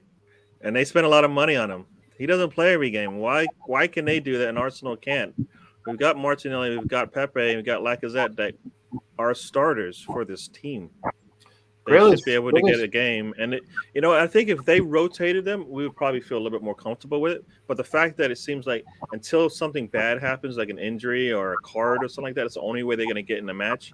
We're just sitting there going, well, all right, well, then if you're going to do that, let's stick with the 11. But it doesn't, but we have players that we can rotate. So I could be talking out of two sides of my face here, but if we're seeing this type of thing consistently happen where we have a good game, we have a bad game, well, then maybe you need to rotate then. And that he should be able to say that to us. I don't think I think he feels like he can't just tell us, sometimes what he's thinking. I made a decision. These were the best players for this situation. Right. Done. I'm done. I think we're surprised that Arteta came out and said, listen, in another situation, we would have lost this game yesterday. So we didn't deserve to win the game. A point was the best we could get, right? So, so when we lose, does he say that? No. He said he got hard done by. No, I don't. It can't go both ways. Nah, we got the point. We're happy to do it. We didn't play well. We're gonna do better next time. All right. Yeah. That's what I want to hear. Because there's got to be room for improvement. That isn't the way he wants us to play. I don't believe that's the way he wanted us to play. No, and he was. I could see he was as frustrated as a lot of us at home watching the game. John Flint, KCG, our older players make more mistakes than the youngsters, 100%. And I don't believe they provide the leadership. I see the young players trying to drag the senior players forward. It was like that last season as well. Yeah. And I think the level of consistency you wouldn't expect it from the younger players, but we're getting a reasonable level of consistency from the younger players. Our older players are a joke, relying on the youngsters. I think we'll go through the whole team and sort of maybe talk about them. Then we have to figure out a Tony Dunwan man of the match in Tony's absence as well. Matt Arteta doesn't pick the right players for the opponents we are playing. Then if he gets the right players, it's the wrong tactics and terrible subs. And I think that's partly due to Arsenal Nation, Matt. We never seem to be happy. We always seem to have an opinion on everything, and everyone go smash that like button. But eventually, I think he's going to get it right. Don't you think that? I think I think he gets. I think he does get it right, but I think not all the time, obviously. But I think that you have to look at players as well. You're right. We do rely on our young players, and they do the business a lot of the times, whereas our senior players go missing. You can lead a horse to water, but you can't make it drink. You can do all of the work on the training ground. You can be as fine tuned on that training ground as you want, but ultimately, when it comes to game time, it's down to the players on the pitch to kind of implement your plans, isn't it? Yeah, and they've not done that. I've been consistent in saying that the players have to cross that white line and put the match tactics to fruition as well. Rudy's given us a good stat here. In the last 6 or 7 years, we've never won the next game after beating Spurs.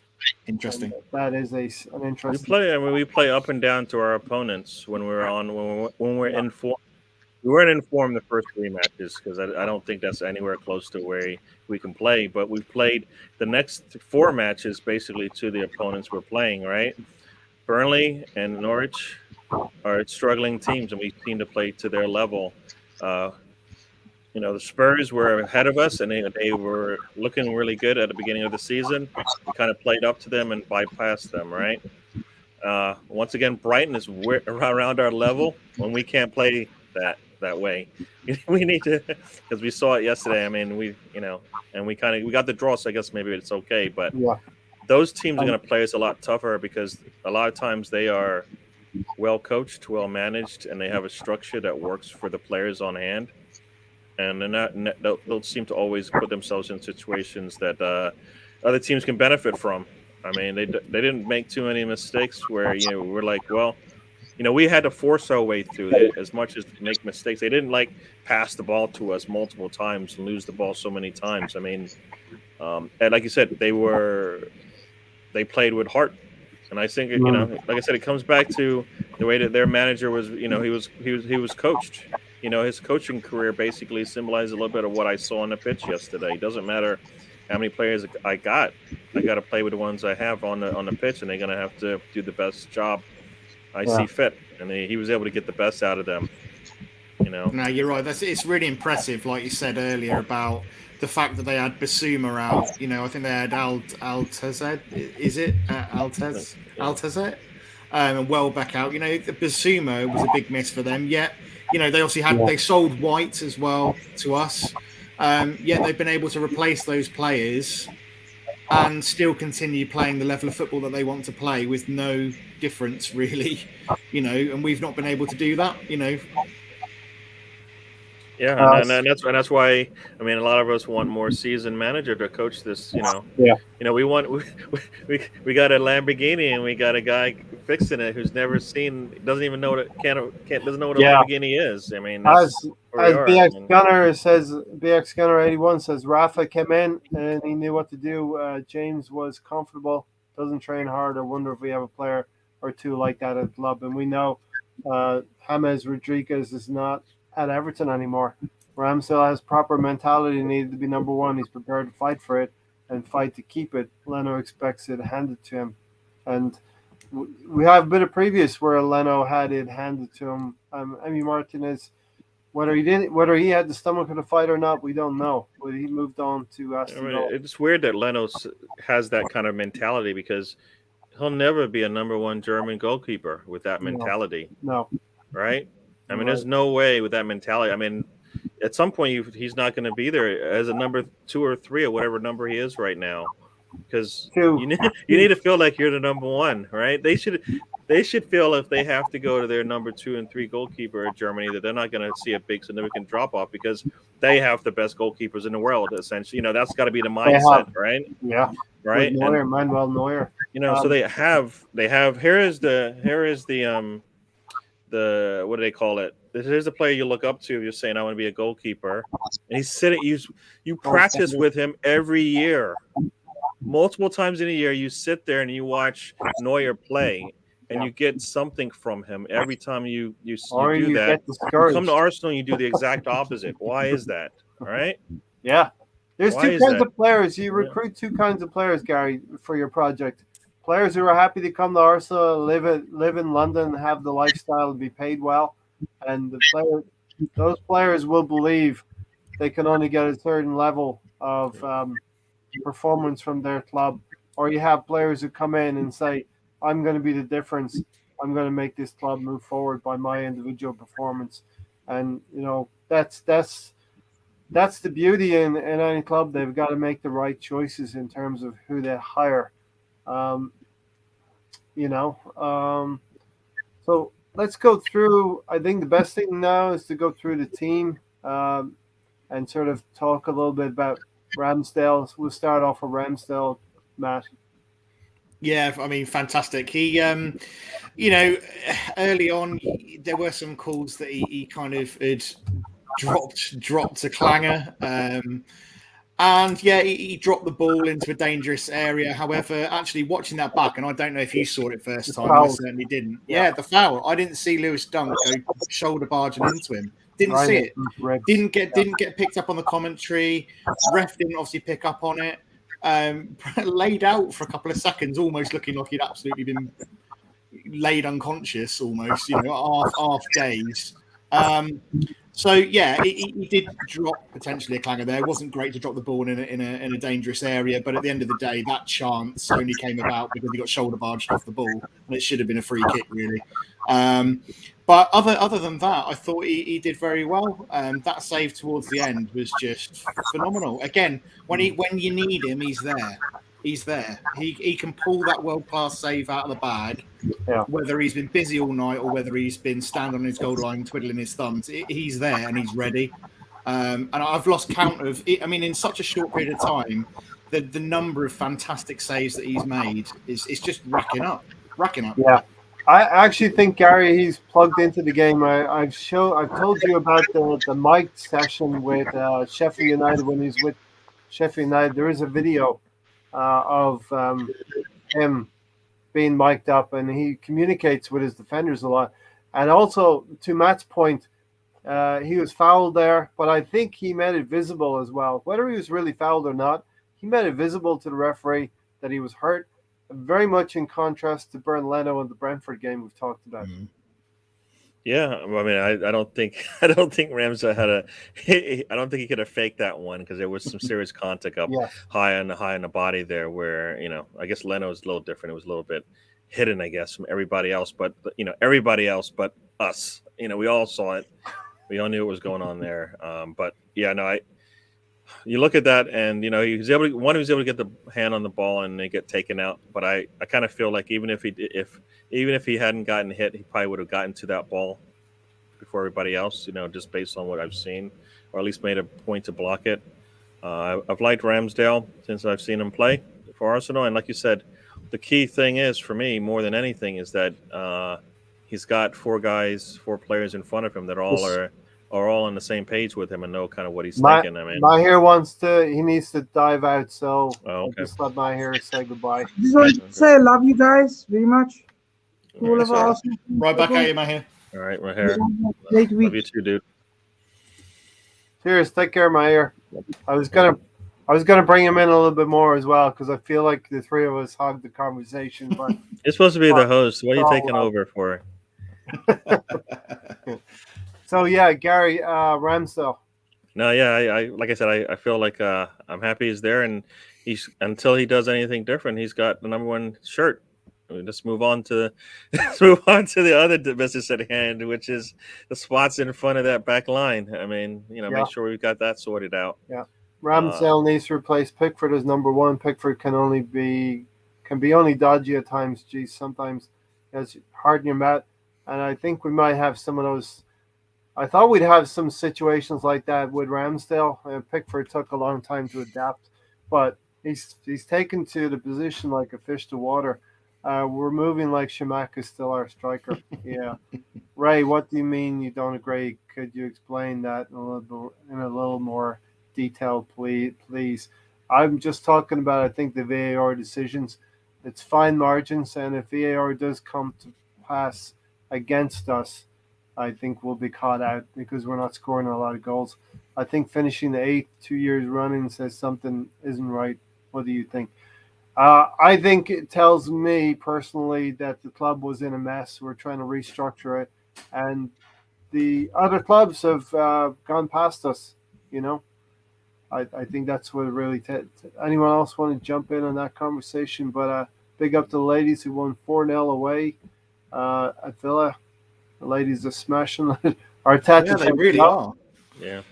Yeah, I mean they had a tough game. It was 0-0 at half for them as well. But the difference is they could go to their bench and get quality players to come on. I mean, they had the young Japanese forward come in. They had Tobin Heath come in. They had we can do something similar. The quality isn't going to be the same, but the difference in energy and stuff that they can bring to the game could be done, and we don't do that. And and I think once again that's Arteta. He's learning his craft, and he won't make that change early because he's not comfortable with it, even though that's what needs to be done.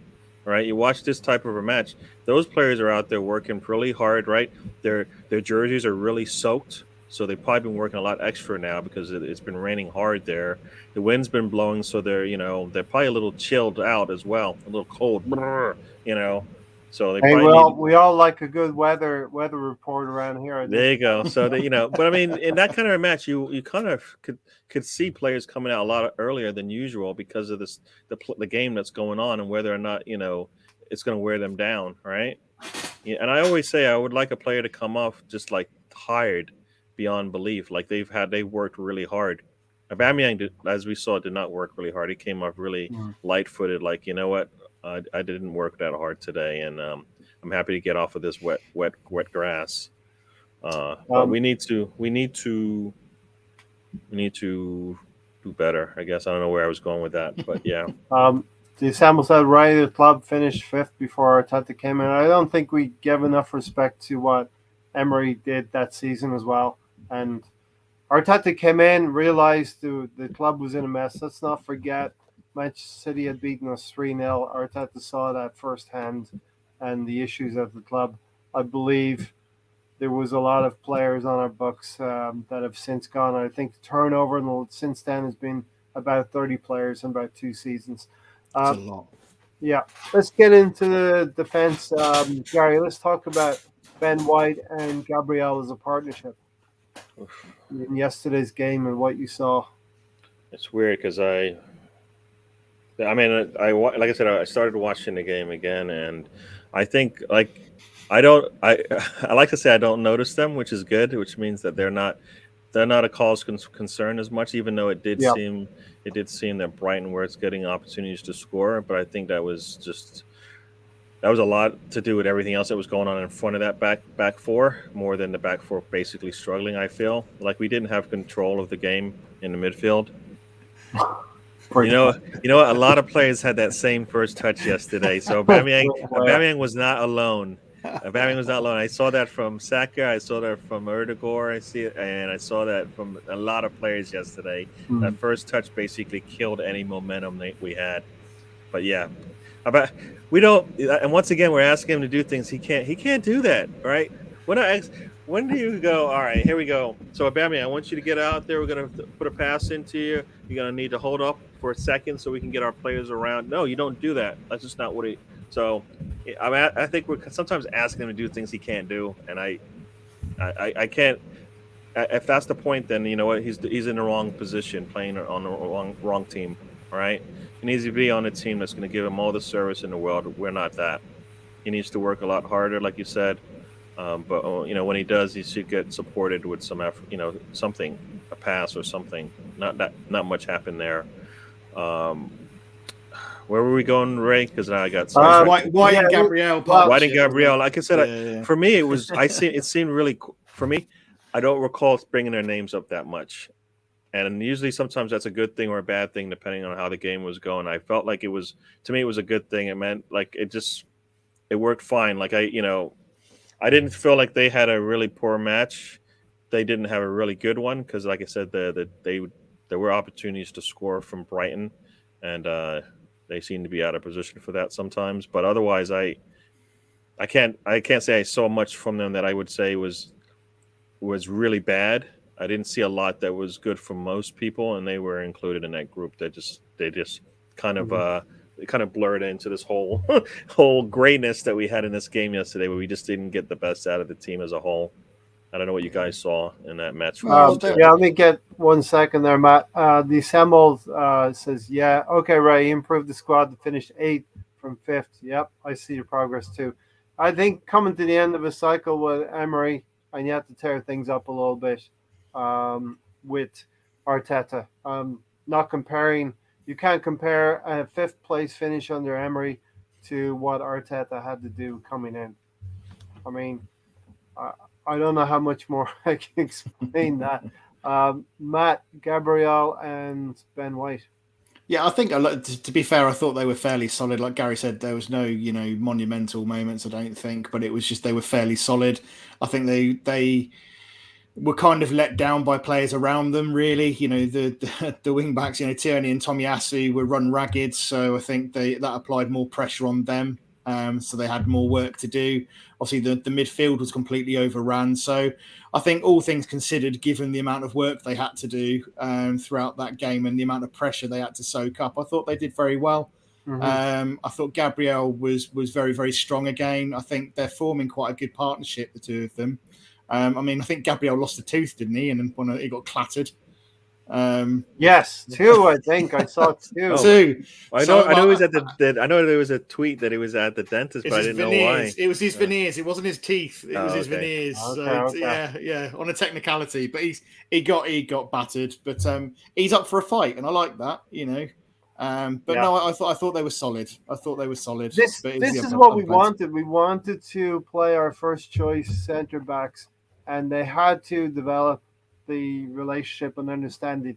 The only way you can do that is through playing games, and I think this was represented a big test. It wasn't pretty, but we went and we won. We didn't win. We went and we got a clean sheet.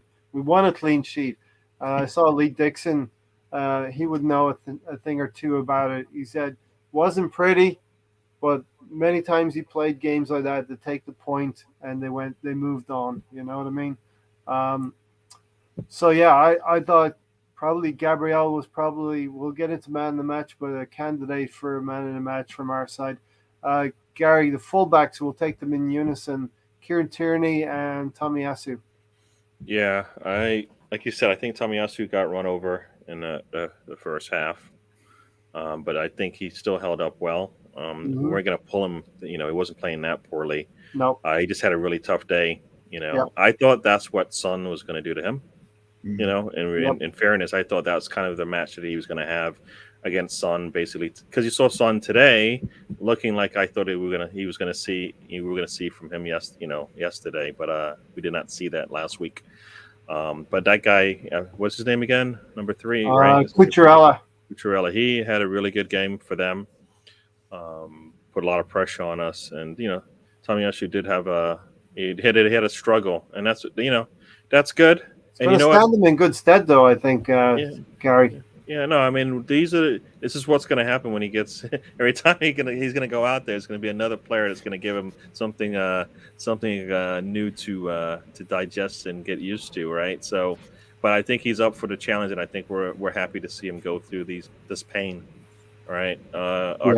So Tierney on the other side, not an influential play, and he didn't have as much influence. Didn't have that much influence in the game as we probably needed him to in this type of a match. Like we said, he should be okay with this type of weather where it's just not nice at all, and be able to play in it, and give us something different, give us something more. And I think that's a kind of Cucurella. Yeah, I think that's what we needed from him yesterday. We talked about that leadership. We needed more of that from him. Where I don't recall him kind of giving us that fire, that we were looking for, right? The team in blue seemed to have some of that, but we didn't, and we needed that yesterday. And this is what's lacking, right? We talk about the leadership's lacking. We talk about Tierney maybe being that guy, and then yesterday I didn't see it from him when we needed it. We needed, we're not that poor, and he knows that. And I needed somebody to wake these guys up and say, look, this isn't the way, right? This is not how we play Arsenal.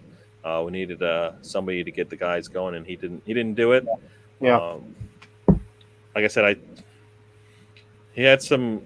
He wasn't that influential in the game. They kept him out of the game as well, and he needed to He needed to figure out. I think he needed. He's seen enough. I think he could have done. He needed to do something better for me. I don't know if that's, if he was held back or not, but not as influential as I thought he would be in this match when we needed that. Yeah, this was the kind of game I think where Mikel Arteta needed to recognize what was being done to us and adjust for that. I don't think we're calling for in-game management with Mikel Arteta, and he needs to get there. Kieran Tierney just had a reasonable game, a certain standard. He never goes below, and sometimes he excels in. I thought Tierney was okay, not outstanding. Tomiyasu, this is an experience he will not forget quickly. It won't kill him.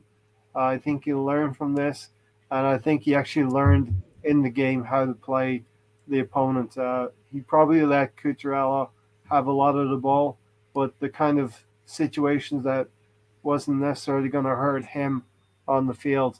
I thought he grew into the game. He had a torrid first half, but he grew into it. Matt, what did you see with the two fullbacks? Yeah, I think Tierney got forward. He didn't do anything too horrendous defensively, but he did leave us open on that side a little bit sometimes. Tomiyasu, like you say, was run ragged by Cucurella. Obviously, we saw what a great player he is. I mean, I think he was only 15 million quid for them, something like that. And I think it was Riddy said, he was an ex-Barcelona kind of academy player. So he's good quality opposition.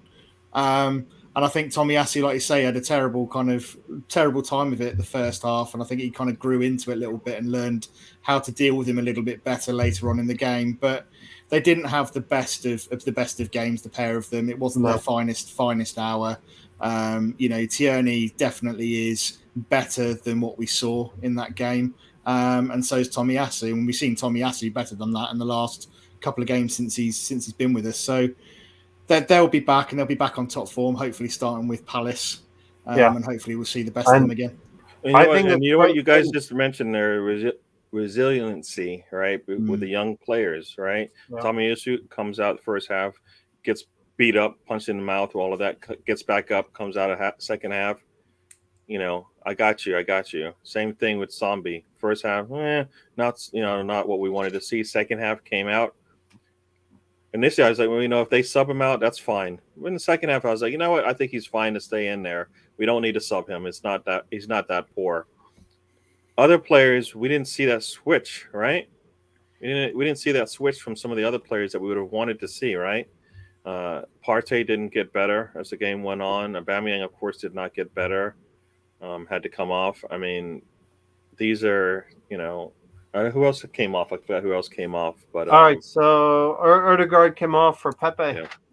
Aubameyang came off for Lacazette, and I don't know who the last one was. Yeah, but I was like in the 80th minute, which I don't really get those type of subs. Yeah. But like I said, like Odegaard wasn't having a good game, came out of half, and still wasn't. Nothing really changed there. But you saw some of the other players, they did look better in the second half, and like you're tired. You had all this rain falling on you. Your jersey is so much heavier, so that means you're carrying more weight. And then you come out in the second half and you play better. So but like I said, I think, and that's what you're gonna get. That's like the whole concept of why you leave Pepe in the match, because he's gonna look terrible. He's gonna look terrible for a lot of that game. But if you start him, he's got to finish. Because you never know when he's going to actually show up and give you something, Yeah. Same thing with the youngsters like Zombie and Tomiyasu. They let them play through the pain, and they came out looking much better for it, right? Mm-hmm. Now they get 2 weeks to go off and travel, whatever, rest, come back, and we should see hopefully better. And this is a good point from BX Gunner 81. Zaha will make us pay. I don't know if he'll make us pay. Palace will be a trial by fire if Zaha senses any weakness in our squad. I think this is the perfect opponent for Tomiyasu to come back and play against. And mark my words, I think he will play very well against Zaha and keep him quiet, because I think he'll have learned from this this game. Maybe he didn't know a lot about Brighton when he went down there. He didn't know about this plucky team on the south coast. Wait a second. With all the technology in the world, you're telling me Maybe they had a whole week. They had a whole week to plan for maybe. this match, but he doesn't know anything about Brighton, or he doesn't have enough He information. didn't know about his opponent. Maybe he didn't know he was going to get a game. What kind of what? No. The thing is, there's videos and there's information and sheets of information, but there's the reality of playing against these teams and actually having that actual physical memory of playing against that particular opposition. You know, it's different, isn't it? You know, he knew about Son when he was playing Tottenham, but do you think he knew about Cucurella, Gary? He should have. What? Right? No, he's not even a month in the country. Oh, but he should know about Son, right? Because of what reason? Son is an international player. I believe you. There's enough tape out there that whatever we saw from Cucurella yesterday isn't new. None of that is new, and you knew how he's going to play, and that's why you prepare for the match, right? I mean, it may seem like it, but Gary just doesn't take the opposite point of view just for the sake of it. No, I have reasons for it. I kind of feel like if you prepare for it all week, come into it, it's not going to be a surprise. Yes, the speed might catch up to you, but then that's why you realize, all right, the speed catches up to me, then I have to adjust. You know, and maybe that's what he did in the second half. You know, he adjusted to what he saw. Yeah. But you know, I think Zaha is going to be, to me, is going to be similar to kind of a Son in terms of the threat. He's not going to be what I think Cucurella was against Tomiyasu. I think it's a totally different style of player. I think he's a lot taller, so he's going to be a lot slower in the sense of the attack that he's going to put on Tomiyasu and the pressure he's going to put on him. You know, Tomiyasu probably seems like he'll be much better against these bigger players, and Zaha always seems to me like a bigger player coming up the pitch like that. So to be fair, I mean, you look at Chris checking in, my niece and my nephew. Hey there. Hey, Zach and Sarah. Go ahead. No, I was just going to say, you look at Crystal Palace, and I was just looking at their last results, and I think they also drew with Brighton, obviously.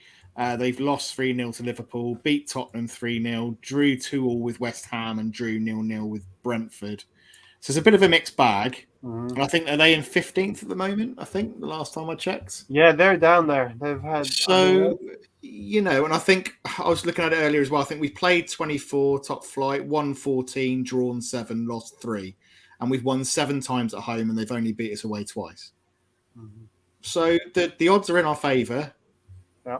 You know, I think there are threats that they have. Obviously, Zaha's obviously an obvious one, but I think, you know, again, you look at our squad.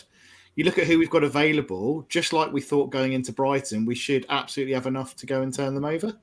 Mm. But it's whether we, again, like Mahir was saying, and we've all been saying today, it's the desire. Is it in there? You know, are we gonna start brightly and show energy? Yeah, I mean, they've got like when you've got a Vieira talking to you and when you've got an Arteta talking to you, they could be saying the exact same thing, but it sounds different. You know, regardless of right, because there's so much behind what he has to say than what Arteta doesn't have anywhere the clue of what our Vieira's been through and what he's done and his mental everything about that just totally different. It's a difference of a World Cup, and you can hear that when he speak. World Cup and a European. Euro and versus an FA Cup, you know what I mean? And you're right. He's going to have there's an aura about certain people, and Vieira's going to have that aura, isn't he? Yeah. Whereas, you know, Mikel Arteta is still building that aura. He's right at the beginning of his journey, isn't he? Whereas, you know, Vieira, been there, done it, won it. You know, you're going to look as a young player, or even an established professional, and you're going to look at him and think, I'm going to listen to this guy. And you see this, Gary, someone like the assembled who usually disagrees with me, wants to beat up on me. He agrees with me this time. See, it is possible. And Gary can agree with me at times as well. I agree with you. I decided to come on the show. I mean, Oh, that's where after it that, ended, isn't all it? bets are off now. I agree with that. Common right, DWTT. That's Arsenal due diligence not being done properly again. Game management. Yeah. No, I mean, like it shouldn't be a surprise, right? And that's they should have all the information. But like you said, it is different when you see them go against you. But it's not a surprise. You're just like, all right, I have to do things a little bit differently than I thought. Hey, this Dad, how you doing, Dad? Gary's dad. Gotta I'm, say hi, I'm right? surprised. When I'm the surprised family he's. checked I'm in. surprised he's up. It's real late for him. Well, come on. It's 9. It's 9 o'clock My over there. dad's. He's retired. It's late for him. The sun's gone down. It's time to go to get some rest. Yeah. Yeah, definitely. Let's go into midfield, Gary. We'll keep going with you since your dad's here watching. Keep you in the spotlight here. We had Partey, we had Sambi, and we had Erdegaard. They all. You know what? The one that stood out the most was Erdegaard to me, as far as struggling that much. I don't think Partey did not have a really good match either. I didn't. I saw some of the stats on him, and they were poor. Right? I mean, anytime there was a duel, he lost 90% of the time, and I don't know. Part of me is like, are we asking too much of him? Because is that what he's supposed to do? Is that the best? Is that what he's supposed to do? And is he supposed to do it well? I'm not sure. I mean, I don't think we consider him a CDM, right? And so in those duels, is he being asked to do something he can't sometimes? I'm not sure. But in that match, we needed him to kind of overcome whatever was being thrown at us, and he didn't do it. We need to lean on him, so he needs to be able to show us the way, and that did not happen. And I think that hurts us when he's playing poorly. We're just not going to get. We're not going to be a good team if our best midfielder is struggling in a match. Yeah, in some ways, lucky Bissima wasn't in midfield against him. That's once again, and that's what we're missing, right? We're missing that Bissouma on our team. He's out this match, so you think, it should be a little bit easier, and it was even. It could only have gotten worse if they were able to field a healthy team.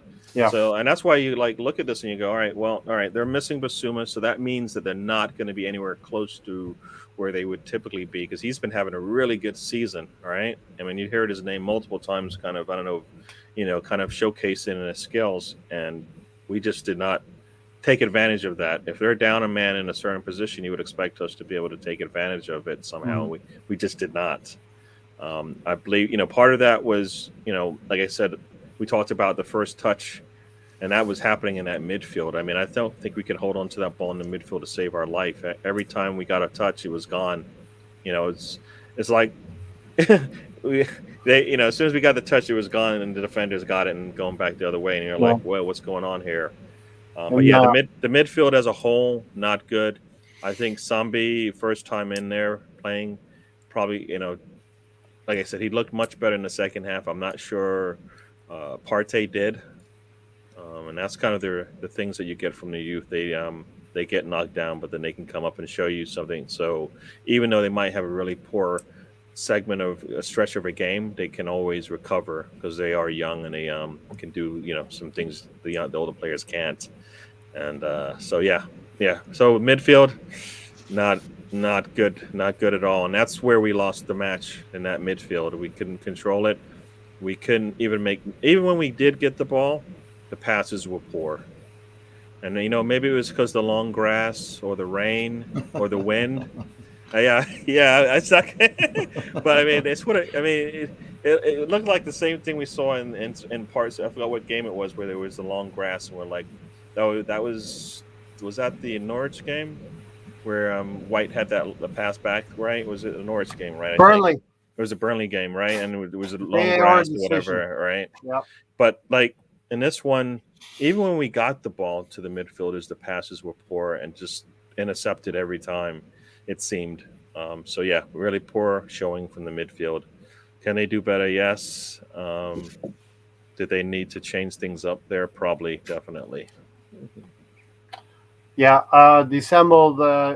You're right here. Tired of hearing about Arteta's lack of managerial experience. Guardiola was Barcelona B team coach for one season. Management comes down to common sense, and I often think us fans sometimes know a little bit more than Mikel Arteta, and certainly the lineups last year bore that out. I've been heartened, Matt, that he's come back to more sensible lineups, and he's been sticking with the same players. But your thoughts on that and the midfield, Matt? Yeah, he's kind of found a selection that works for him, or has worked for him.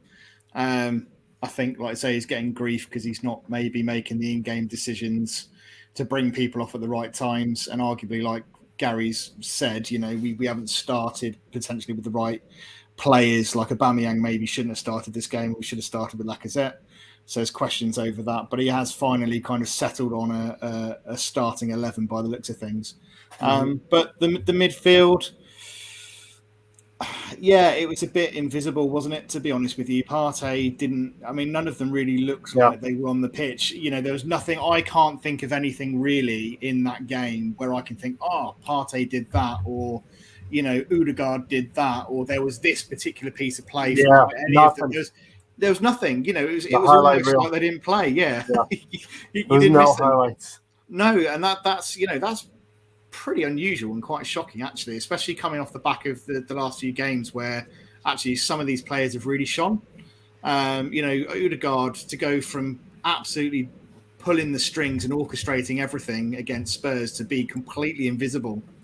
It's really, really strange. But I think they really struggled against that Brighton side. And I think someone mentioned it earlier, I'm not sure who it was, but I think they were a little bit hesitant and a little bit scared, to be honest. I think they were fearful of the Brighton team.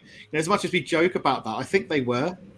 I don't think they knew how to really deal with it because they suddenly felt on the back seat rather than on the front seat. And I don't think they really liked it. And they didn't know how to cope because we suddenly, rather than being on the front foot, we were suddenly sat back and being really hesitant and waiting for things to happen. Mm-hmm. And because we did that, we didn't get any ball, and we just couldn't control or dictate any play. Yep. So the midfield was non-existent for me, really. Like I say, apart from Emil Smith-Rowe, who, had a real good opportunity second half. I personally don't think the angle was on to square it to Saka. Yeah, and that he should have taken that shot as soon as it opened up for him, and either go to the far corner or try to beat the goalie on the near post, one of the two, and he just dribbled right into and cut off any kind of angle and get anything good out of that. Gary, you will see the defender close off the path to Pepe. Well, that's that's what happens when you get closer to. That's why you got to take it when it's there. A lot of times you like to dribble a little bit closer, and by then it's too late. Opportunity's gone. They're closed out, and they don't even get a good look at the goal anymore. I think he did shoot at the right point in time, the right position. It just the shot. I think it should have come earlier because by the time that happened, he didn't. He had only one place to go. The near post. Okay. He didn't have options. He had no options at that point. And he wasn't going to be able to cross it to the far side because he didn't have space with the defender on him.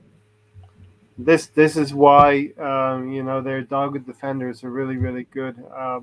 But this is Zach, my Manchester City loving nephew. Manchester City 2, Liverpool 2. I think that result maybe sways it a little bit towards City. Liverpool really needed to win their home game. You got it the wrong way around. Liverpool were playing at home, Zach. So if I'm Pep, I'm a little disappointed. Not that I'm cheering for City, but you just watched that match and Milner. How is he still in that match? I'm not sure. I mean, he just sticks his leg back and you're like, and then 5 seconds later. The call goes the other way because the two players kind of collided, with the offensive player. And you're like, wait a second, what's going on here? That's the thing, right? All of that happened to City, and they ended up with a draw, right? And a lot of things go against them, and that's where we want to be, where it doesn't matter if VAR decision doesn't come through for you. You still got enough in the tank to get something out of it, and you can't be let down by one play going against you, right? Yeah, and that's the mentality that we don't have right now. That just because what is it? Crystal Palace was down 2 goals today. Yes. Right, and did they get anything out of it? Yes, they really did. Yeah. So 2-2 draw. They came back, and that shows heart that shows that they're playing for the manager, playing for themselves, and they have a little bit of pride. At 2-0, I saw Patrick Vieira on the sidelines thinking about what he's going to do at halftime, or thinking about his talk with the team. I asked myself, I'm going to check back on that result later, and see what happens. I was watching the West Ham game. I was watching the Tottenham game as well. I couldn't decide which game to watch today. There was 3 pretty even games, and I'll say some good games on. some good games today. Okay, so let's go into the forwards and talk about You want to talk about the wingers first, Matt? We'll go clockwise. Emil Smith Rowe and Saka.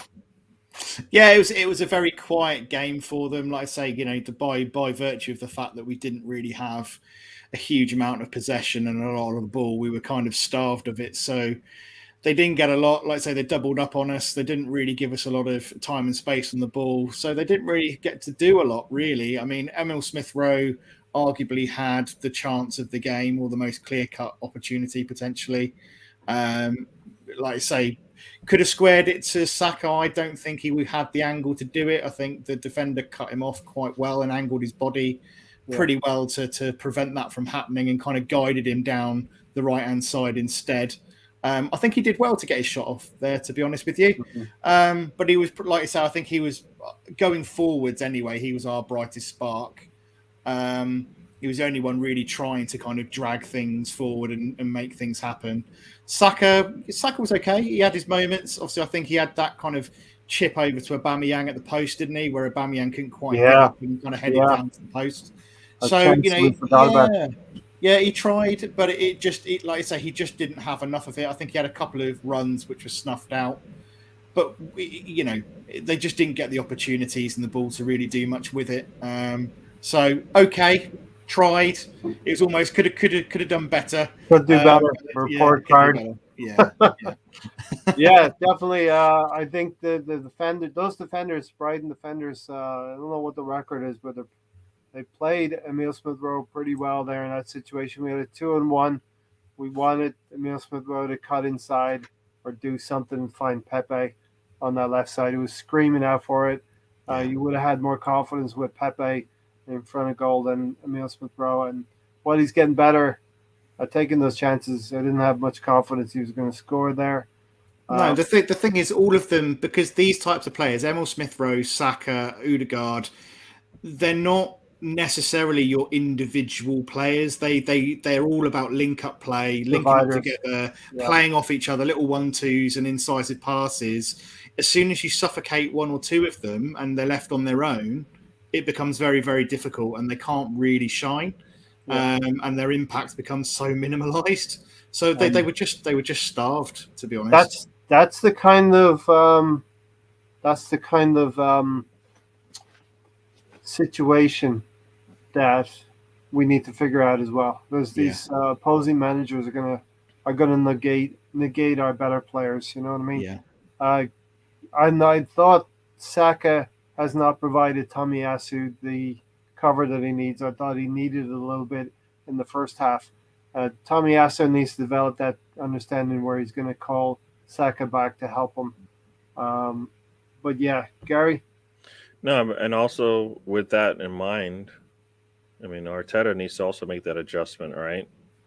I mean, you can see that their left winger is basically hurting your right back, right? Yep. But you're not doing the same going the other side, so then you're just basically giving them everything they want, which is what that game looked like. We just gave them everything they needed, the space that they needed on the ball, no matter where they were on the pitch. They weren't doing the same for us. But yeah, like I said, Emil Smith Rowe and Xhaka and Saka for me, some of the better players, and only Saka for me when he was attacking on the side. That didn't happen a lot, but whenever he did, he caused a threat. Outside of that, I didn't see much from him, and he needed to do better. And like you said, it's been a while since we've said, you know what, Saka came back and had some good put some good pressure on their offense, and defended well. Right, it's been a while since we've said that. Yeah. And we always harp on Pepe about not doing that, and that's why he doesn't get on the pitch. And Saka isn't doing it as much, especially in a game like that where he needed to. He needed to kind of help out his defense because they needed a little bit of support. So that was their Emile Smith Rowe. Like I said, he played a much better game. As far as defense, I mean, I think as a whole, our defense from the back, taking everybody in front of that back line, they just did not support the defense enough in this type of match where we needed it. Definitely coming off the wings, it did not happen there for us. So yeah, they did okay. Sorry, and that was mostly because of Emile Smith Rowe, but as Saka by himself, he struggled. I don't think it had anything to do with whether he's tired or not. I think it had to do with a little bit of what he needed, just not being mentally there, partly, and probably maybe the game plan just didn't, suit him, or he didn't have the right information being provided to him. So, but yeah. As Reddy said, this is again, Pepe needed to make an impact as a sub, which he doesn't do often, and that's the thing. Is it worth talking about Aubameyang? We sort of dipped. We talked about him a little bit earlier. Didn't really have an impact, Gary. No impact that we wanted. And like I said, I feel like we were supposed to press at least the way that he was playing, and we didn't as a whole. So we kind of we made it easy for them. We can't be making games easy for anybody, right? We need to be able to put our imprint on the game, and we didn't do that yesterday. Yesterday it was whatever Brighton wanted to do. We kind of let them. I think that's a problem in those types of games because if they were hitting their shots, we'd be in trouble. They didn't do that. Yeah. So I thought we did well to restrict them to half chances. They didn't have any clear-cut chances. A couple of bicycle kicks over the head here and there. One opportunity where I think the defender had a free header. Cracking stream. Thanks. Good to see you, Fadi Armali. And hopefully you'll subscribe, and we'll see you on future ones as well. Gary, your nomination. Tony's not here. The Tony Don Juan. So we're gonna have to pick somebody in his absence. So who would you go for as your man in the match, Gary? I guess it would be kind of, for me, I'm looking at it's between like Ramsdale and Emile Smith Rowe. And I don't know if there's a third. Usually there's a third player that kind of stands out, but not much in this match stood out for me. Yeah, it wasn't very many highlights. I mean, I guess initially I was going to give it to Emile Smith Rowe, but I think it's more Ramsdale for me. Hello, Fadi. Thanks for joining the team. We'll see you multiple times a week. See you again. But I think I'm going to give it to Ramsdale. Ramsdale. Yeah, I think I'm going to give it to Ramsdale. And it's more because as a whole, it's just like the best of the worst that we had going on in the match yesterday. He made that one-handed stop, through the middle, which Mupai was kind of going to run onto. He made the initial stop where he got taken out. I think he went long, but I think, like everybody said, it was because of we weren't getting enough spacing to where he could make a pass out to the backs, right? So he went long, but we weren't able to get on those balls, so it didn't work there. But I think also, between the four midfielders, somebody should have been open in the middle of the pitch for him to pass to, and they all stood still, so they made it so easy to defend, and that's that kind of makes it difficult for everybody else when nobody's moving. Yes, I'm going to go Ramsdale, but it could have been Milcher. So, Fadi, let me know where you're coming from. I was thinking Gabriel as well initially, but then there's a whole this groundswell of Ramsdale, and of course it has to be Ramsdale. I'm going to stick with Gabriel because we can't all agree, and we don't always all agree on this podcast. And it's not that Gary picks the opposite point of view from me, but it's his belief, it's my belief. And last season we clashed on West Ham 3-3. Remember that one, Gary? That was a good one. But yeah, I'm gonna let Matt break the tie here. I'm going for Gabriel. Ooh. Gary went for Ramsdale. Who's he I got? I can understand both calls. I think Gabby and Ben White were pretty good actually. But the Seagulls, they were pecking at us, they were swooping at us, trying to steal our chips all game.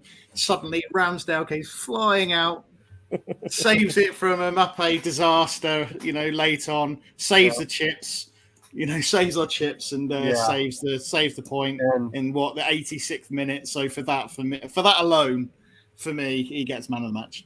absolutely, I got hairs on the back of my neck. It's been like David Seaman's Sheffield United saving the FA Cup all those years way back. And how, if you feel, Arsenal fans, if you feel bad today with just getting a point, imagine how much worse we would have felt if Mope, somebody called him somebody called him the Muppet, Mope the Muppet yesterday on our live stream. Yeah. We do pre-game shows as well, Faddy. But if he'd have popped up and scored, we'd be feeling a lot worse about things today. It's a bit of a meh kind of result in 0-0, but if you're going to get 0-0s, then Ramsdale, your goalkeeper, has to perform for you, and he did it today. And as Brady said, Ramsdale was our hawk. Steven says Ray just likes to be difficult, change his mind all the time. Sometimes I set the opinion and then Gary goes against me, Steven. So you'll see that as well. That happens. I don't believe Gary's doing it just to be controversial. No. Didn't Gabriel lose his domino last season against? Yeah, I think he did. Yeah, I think he did. And they were looking for contacts as well. Somebody was looking for contacts on the Emirates last season. Was that Gabriel as well? I think he's been very unlucky with all of his appendages on his teeth and on his eyes. So Ramsdale gets it. I don't think Tony will have a problem with that. Do you think, Gary? No. And anyway, he should have been here if he wanted to have his vote. No, it was a tough game for any of the players. I mean, I did mention Milsworth Rowe and Ramsdale, but like I said, I think the center backs just seemed like I didn't have to say anything about them, positively or negatively, which is good sometimes, right? Yeah. Did we lose Matt? He looks frozen, or is he just really still? He's just got that permanent happy to get a point smile. That's what it looks like. Yeah, but the center backs basically, and sometimes when a player is quiet in the sense that you're not talking about him much, it's a good thing because then it just means that the game's just flowing either around them or through them, and you don't even recognize all the work that they're doing because they're making it look so easy for everybody else. I don't believe it was a penalty against Emile Smith-Rowe either, Gary. Remember that one where he's going into the box, his momentum just follows through. Maybe he got a bit of an arm, but I don't think that was a penalty. It would have been soft. A soft award. I would have taken it, but I can't remember what I said during the watch along when I saw that happen. But I don't think that definitely. I mean, that was far and few between the amount of times we had an opportunity to get in the box. So, And there's Angel as well. I know he did a live stream with Mahir last year as well. So Arsenal clean sheets keep on increasing, which is sign of progress. Matt, you're not frozen anymore. Sorry, my internet keeps going a bit fuzzy for some reason tonight. It's playing with my mind. I keep thinking it's everyone that keeps getting booted off. We only have a few more minutes to hold out here. So I got about 5 minutes. I got 5 minutes and I have to go. Come on, BT Internet. You can do it. It's the last 5 minutes. Everyone, Gary has set the time limit. It's 5 minutes to go, and 5 minutes is probably all we need, Gary. Talk about the draw. Keep calling it a win. Clean sheet, another clean sheet for Ramsdale, which is great. And talk about the 2 games coming up: Palace and Villa, 2 home games. Yeah, I mean, if our worst games look like that, then we're going to take them, right? Nobody scores, and everybody walks home with a point. So we're going to take that, right? Palace and Villa, tough games for us. One, because Vieira's coming home, right? It's going to be a build up for that. And you know what? With that in mind, I have a feeling, the team might also rise to the occasion because there is going to be a lot talked about in that match coming up, right? It's on Monday. I don't think there's going to be any other matches going on Monday. Nope. So it's all Monday, us. Friday. Right? It's all us. Yeah. And then Monday and Friday, so we got a kind of a short week in terms of in terms of games. And then Villa, it's going to be tough. They're a tough team to play. So back-to-back games, one probably more mental. The next one will probably be a little bit technical and physical challenges that we're going to have to go through. Can we come out? I mean, I look for us to worst case come out of it was 4 points, but I'm expecting all 6 points. I mean, I probably won't be. I'll probably be upset with a draw, but I kind of feel like we should be able. That should be, those should be worst cases for us now. Yeah. So that we go over a stretch of games and we can see ourselves out with at least a point in some games when we struggle. Steven stirring the pot. Yeah, Ray is full of controversy, thrives on chaos. I don't really try to be controversial. It's just having an opinion, and it would be boring if we all agreed. I know we all vary in different ways. From Mahir, I'd say Mahir is the extreme. He wants Arteta out. Gary's Arsenal in. I'm just about Arteta in, and I think Matt might be along the same lines as me. Listen, we to get top 4, top 6, let's say, we have to be getting about 10 points every 5 games, average 2 points a game. And I think we did that. We got 10 points in the last 4 games. I think we have to go again, Matt. These next set of games, as Gary said, will be tough. It'll be a Monday and Friday, but both games are at home. I'm not even going to worry about Leicester yet because we have to start well against Palace. I think Palace. I think we can get one over on Palace. Villa, I'm more concerned about. I don't know about you guys. I think that's the game for me where I think we could trip up. Leicester. I think we historically do quite well against Leicester. I'm fairly okay with that. The Villa game in the middle of that for me is the one that I'm kind of a bit nervous about. But we have to dust ourselves off. We have to kind of go, right, that's the point that we've got. We've got that in the bag. Let's move on. And hopefully, like I say, we kind of resume normal business against Palace and get going with it again. But yeah, Villa, I could probably see us getting 6 of the 9 points there, I think. Yeah. So listen, all that remains to be said is take care, everybody. We'll be here Thursdays and Fridays. Thursdays and Sundays. Thursdays and Sundays. There you go. Thanks for that. Fadi Armali, if you're still here, come and see us then. I don't know where you are in the world, but it'll be Thursday nights here, Sunday afternoons there, here, there, everywhere. Anyway, Gary, you have a YouTube site. Give yourself a promotion there. Yeah, so DWTT is the site, DWTT Arsenal in the search window, and I should pop up first. Once again, I'm here Thursdays and Sundays with Ray and Matt and Tony and the gang. I got my show on Monday, the Extra Time Podcast. Yep. You've seen these two colors on there, so we'll be back on tomorrow. We'll talk about something different. This has been a challenge, for a struggle for all of us to talk good about, but we'll find a way. Yep. And thanks to all the real ones. I'm going to get you, Matt, to promote your new channel as well. Cheers, ready. Take care, everyone. We'll be here. We'll give you some kind of content in the next couple of weeks. And I think next week we may actually be on with Brownie, Football with Brownie. We're going to talk about how our channel came about. I think he wants to talk about that. But Matt, you've got your own YouTube channel as well. Yeah, fairly new, AFC Red Room. Go check it out if you've got time. Obviously, it'd be great to have some new subscribers. Obviously, take a look at the videos. I've just posted a review of the Brighton game as well. So check that out if you've got time to. And hopefully see you there as well. But like I said, I'll be back on here on weekends. So, yeah. Yeah, not Brownie. It is definitely going to be with Brownie. I think we'll sort something out. Gary's looking like he'd never heard about this before, but we might have talked about it briefly. No, I know we were going to do something with him. Yeah, no. I'm not surprised we're going to have it there. Yeah. Ray, an average of 2 points and 1 and 3 points are the options. It's just in a block of games. I know you can't get 2 points. Maybe a clean sheet should give you an extra point, right? Who knows? But anyway, yeah, check out DWTT on YouTube. Check out AFC Red Room on YouTube also. It's absolutely free to subscribe, so do it. Don't even think about it. Do it. We'll see you sometime in between now and the Palace game, many times between now and the Palace game. Until then, take care, everyone, and thanks for watching. Thanks for liking, and thanks for subscribing, and thanks for being part of the community. Take care. We're out of here. Kind of a net result.